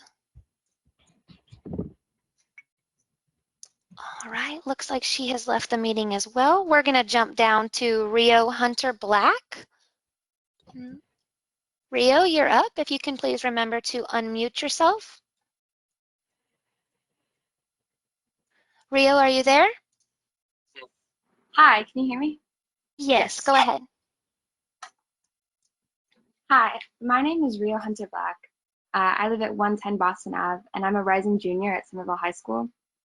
I am an AP student. I'm taking 4 APs this year, and I just took 2 APs online. The remote learning directly impacted me and my peers in a way unlike how it impacted the elementary school students and the preschool students, because because we are capable of learning on computers if we are given reliable access to internet books. We spend most of our time in classrooms learning on computers, and we need direct one-on-one attention from teachers, and that should be prioritized with remote learning. But we are capable of doing that learning at home. I understand that it's difficult to make sure that these resources are available to every student, but if we have the money and the resources as a district, I am advocating for them being directed to supporting high school students to learn at home fairly. It is unfair to give us the hybrid option because more affluent families, white families, will hire private tutors and test prep books and potentially even send their kids to private school when given the option. They will keep their students home. And families who don't have those same resources and who need to be having 2 parents who are working full time and can't provide that same attention and money to supporting their students learn will be put into the schools and they will be put at risk. So I really would like to support or to advocate for fully remote learning, at least in the fall semester for the high school students. Thank you, Rio. Next up, we're going to jump down to Jenny True, followed by Amira Adam, Jacob Gabrzeski, Rebecca Brown, and Aaron Hemingway. Jenny, the floor is now yours. If you can make sure to unmute yourself.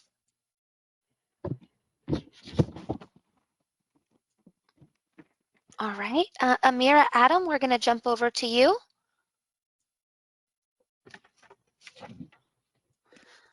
All right, Jacob Gabrzeski, you're up next. Jacob, if you can make sure to unmute yourself, please. Jacob, are you there? All right, we'll come back to Jacob. We're going to jump down to Rebecca Brown at this time. Let's see. Rebecca, are you with us? Nope, it looks like Rebecca has left. Okay, Aaron Hemingway, you're up next. The floor is now yours, Aaron. Aaron, go ahead. Aaron, you're unmuted. Can you hear us?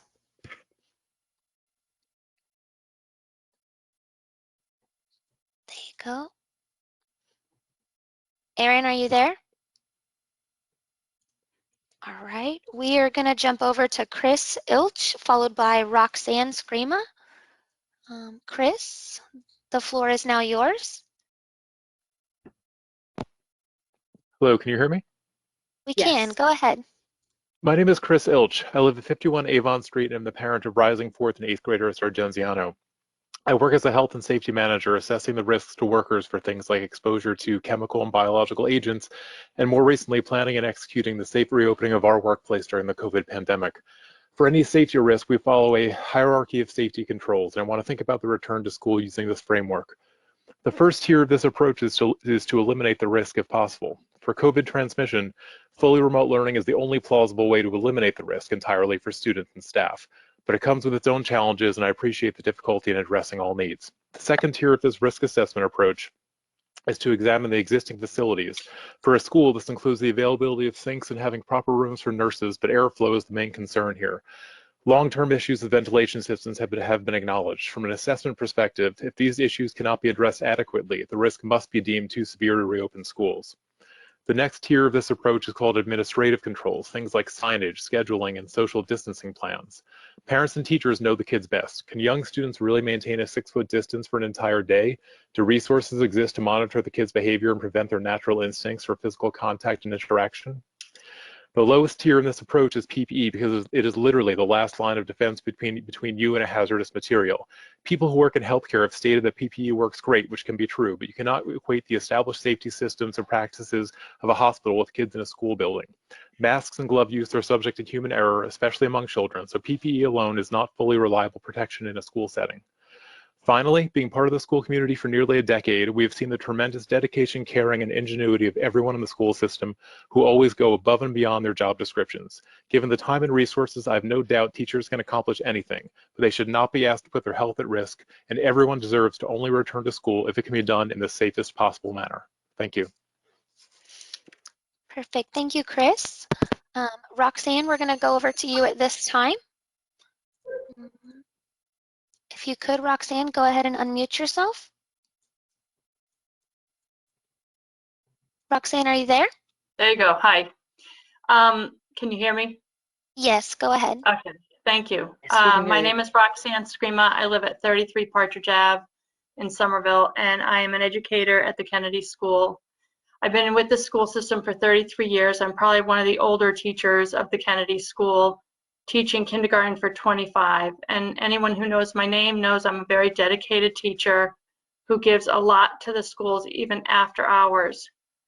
When this began, I was more than willing to go back in September, not because of my health issues that are an issue for me going back, but because of my sanity. I don't want to be teaching online. But after sitting here for 2.5 hours listening to all sides, I just question if we can really reopen in time with safety guards. I agree with several people who talked about the different building issues that we've never resolved, but we always say we're going to. This is not something that we can wait on. We have to have these things fixed. I think the safest way is to go remote for now and do our very best on maybe making alternative ways to meet with the children before school starts and meet families, because I really want to see my children face to face with a mask on, so at least I can say hello and get to know them. In the spring, it was a lot different because I already knew my students and my families knew me. So I wish you guys the best, and I would really love an answer as soon as possible so I can continue to work on plans for the fall on my own academic skills to get prepared. Thank you for your time. Thank you, Roxanne. So we have just a few more participants left. I'm going to circle back to those of you that may have been having audio issues when you were unmuted. And I'm going to ask that if you joined through a headset, if you could actually unplug your headset and try to speak directly into the computer, that would be great. So I'm going to start with Laura Hall, and then we're going to jump down to Jacob Gabrzeski, followed by Aaron Hemingway. So Laura, coming to you first. There we go. Laura, the floor is now yours.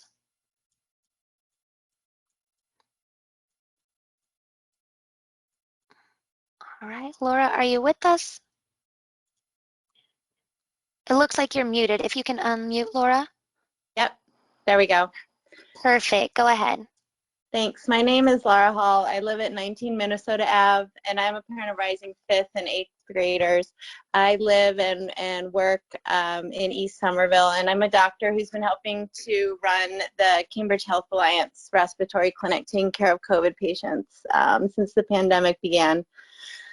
I was planning to use my time tonight to talk some about how it really is possible to reduce the risk of COVID transmission and how we've been able to do it in a healthcare setting, and how that could really be reproduced in the school setting with the same careful planning and workflows and cleaning.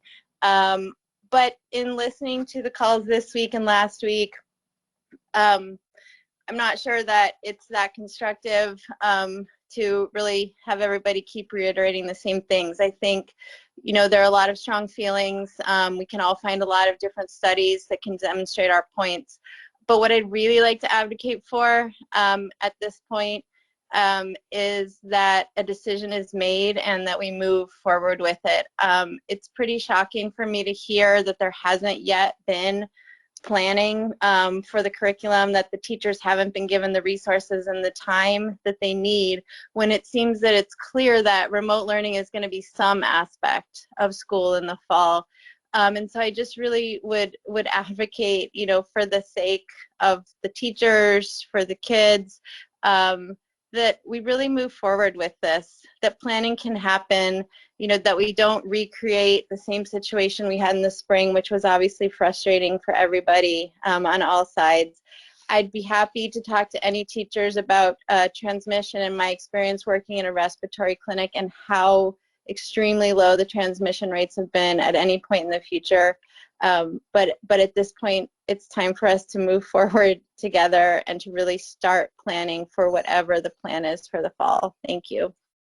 Thank you, Laura. So up next, we've got Jacob Gabrzeski, and last but not least, Erin Hemingway.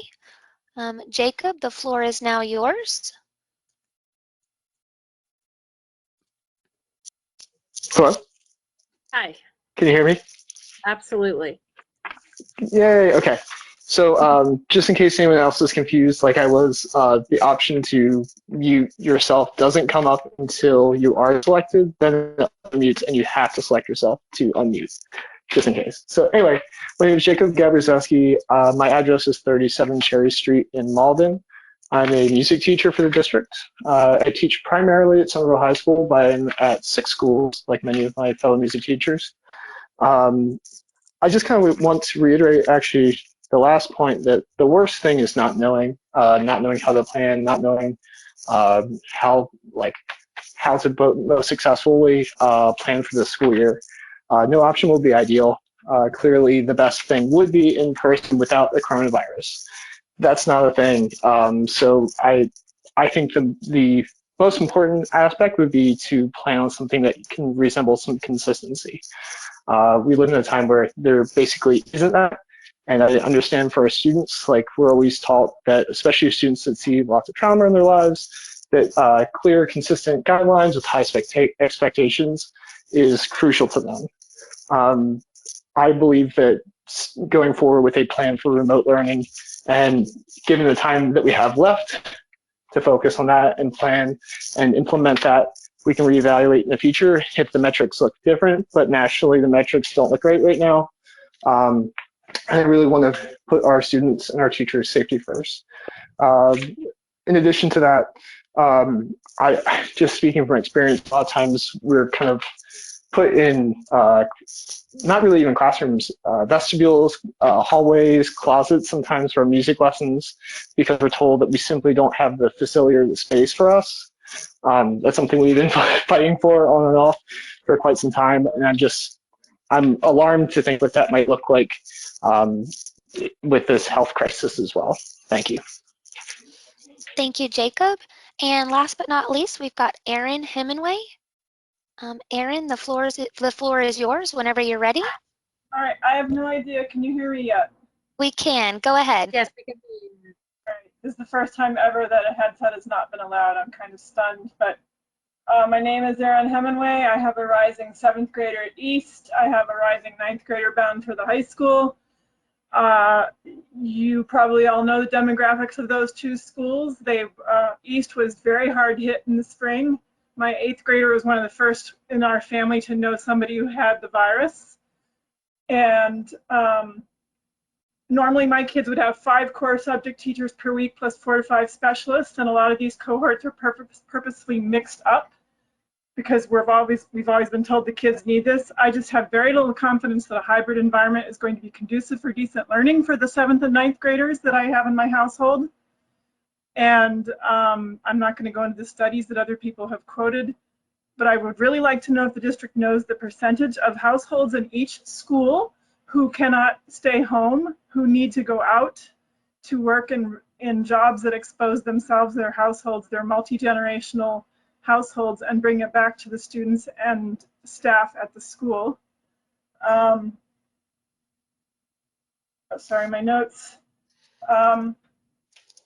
I started to look at online schools because I really started to feel like the district was going to fail my family and I needed to find options. I wasn't really happy with what I found. I didn't really want to give up on the district, but I really need assurances that the remote plan is going to be something that's not going to leave my 14-year-old in the dust, because in 1918, the 14 to 17-year-olds were the group that dropped off and dropped out of school. That's what we know. And as far as Google Classroom being the preferred platform, I am extremely disappointed in that. I said this at the May budget hearing. We watched over and over my child submitting assignments, teachers telling us they were not received, and it's just, if you're going to pay for Google Platform, at minimum there needs to be a feature where I, as the caregiver, get an acknowledgement and a receipt that every assignment has turned in, so that we can turn around and show that we were told it was turned in, because it was brutal. But I don't feel comfortable having my kids back in a hybrid situation, and I support the STA. I think that I'm shocked that all these teachers are saying that remote planning is not going on, because I really am relying on a solid remote planning, remote curriculum for this fall. Perfect. Thank you, Erin. So Carrie and Mary, that is all the participants I have for public comment. We do have a few that signed up that are no longer with us, and I will be sure to chat those over to you for your records. Thank you. Well, yes, that'll be helpful. As people who had signed up, I've been highlighting and didn't speak. I've been highlighting their names. But if you could forward me what you have, so we'll have a good record of that, I would appreciate that. Thank you, everyone, for all of the public comment. We have just a few quick agenda items. Superintendent, is there anything you want to add now, or you spoke earlier? Is there anything that you'd like to add at the end of this? Mary, I think you're muted.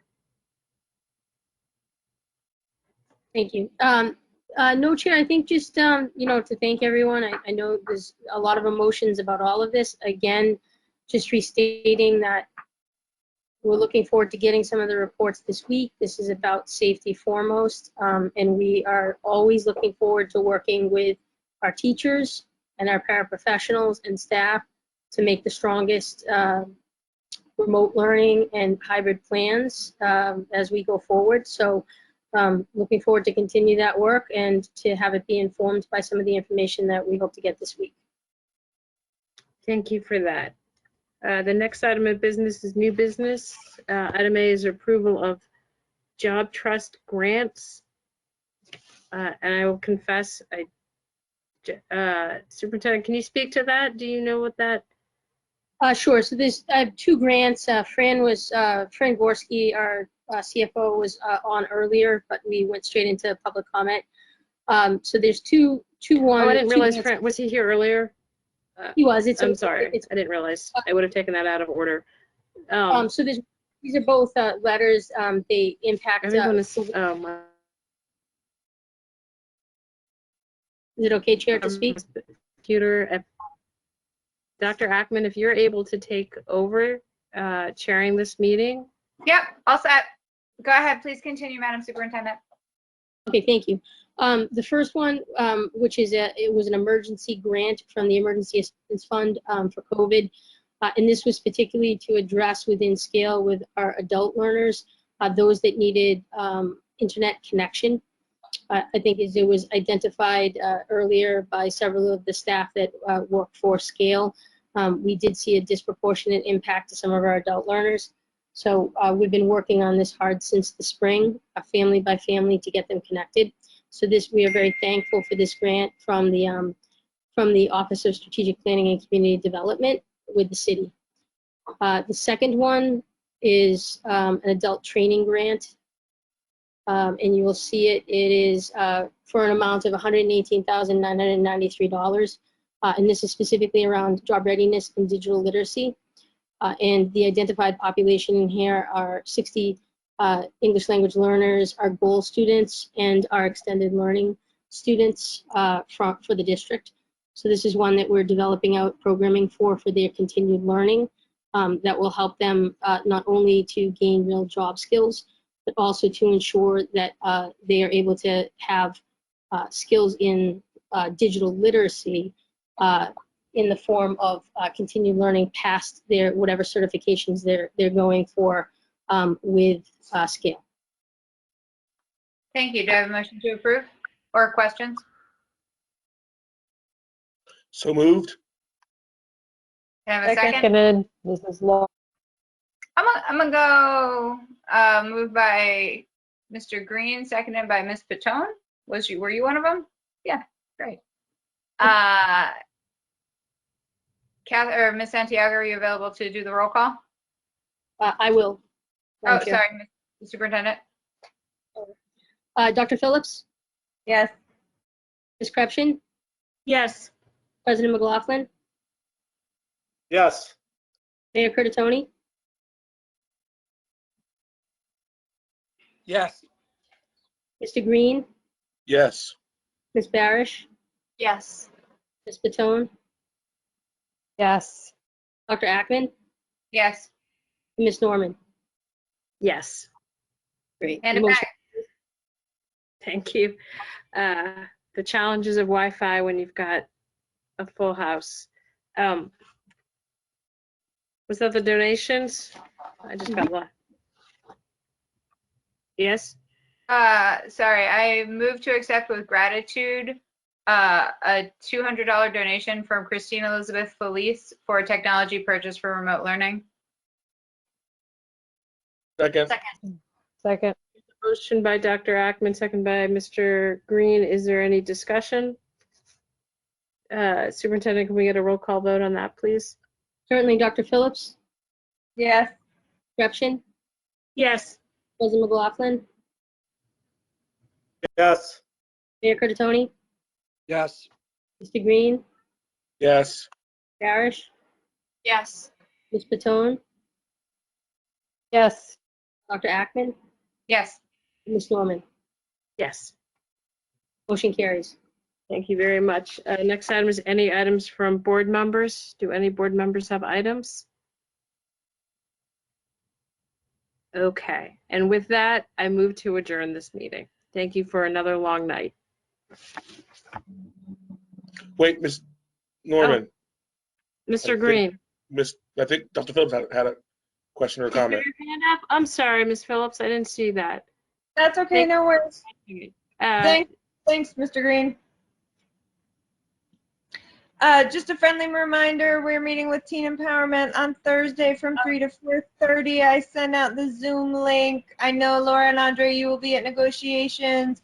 If you are not going to be at negotiations and you are not able to make the meeting, please let me know. Otherwise, Teen Empowerment is looking forward to seeing as many of us as possible on Thursday. Thank you for setting that up, Dr. Phillips. It is always enlightening and fun to meet with our young leaders. So that will be, I'm looking forward to that very, very much. I'm sorry. And are there any other items? No. Okay. With that, I move to adjourn. Thank you for another long night. Be well.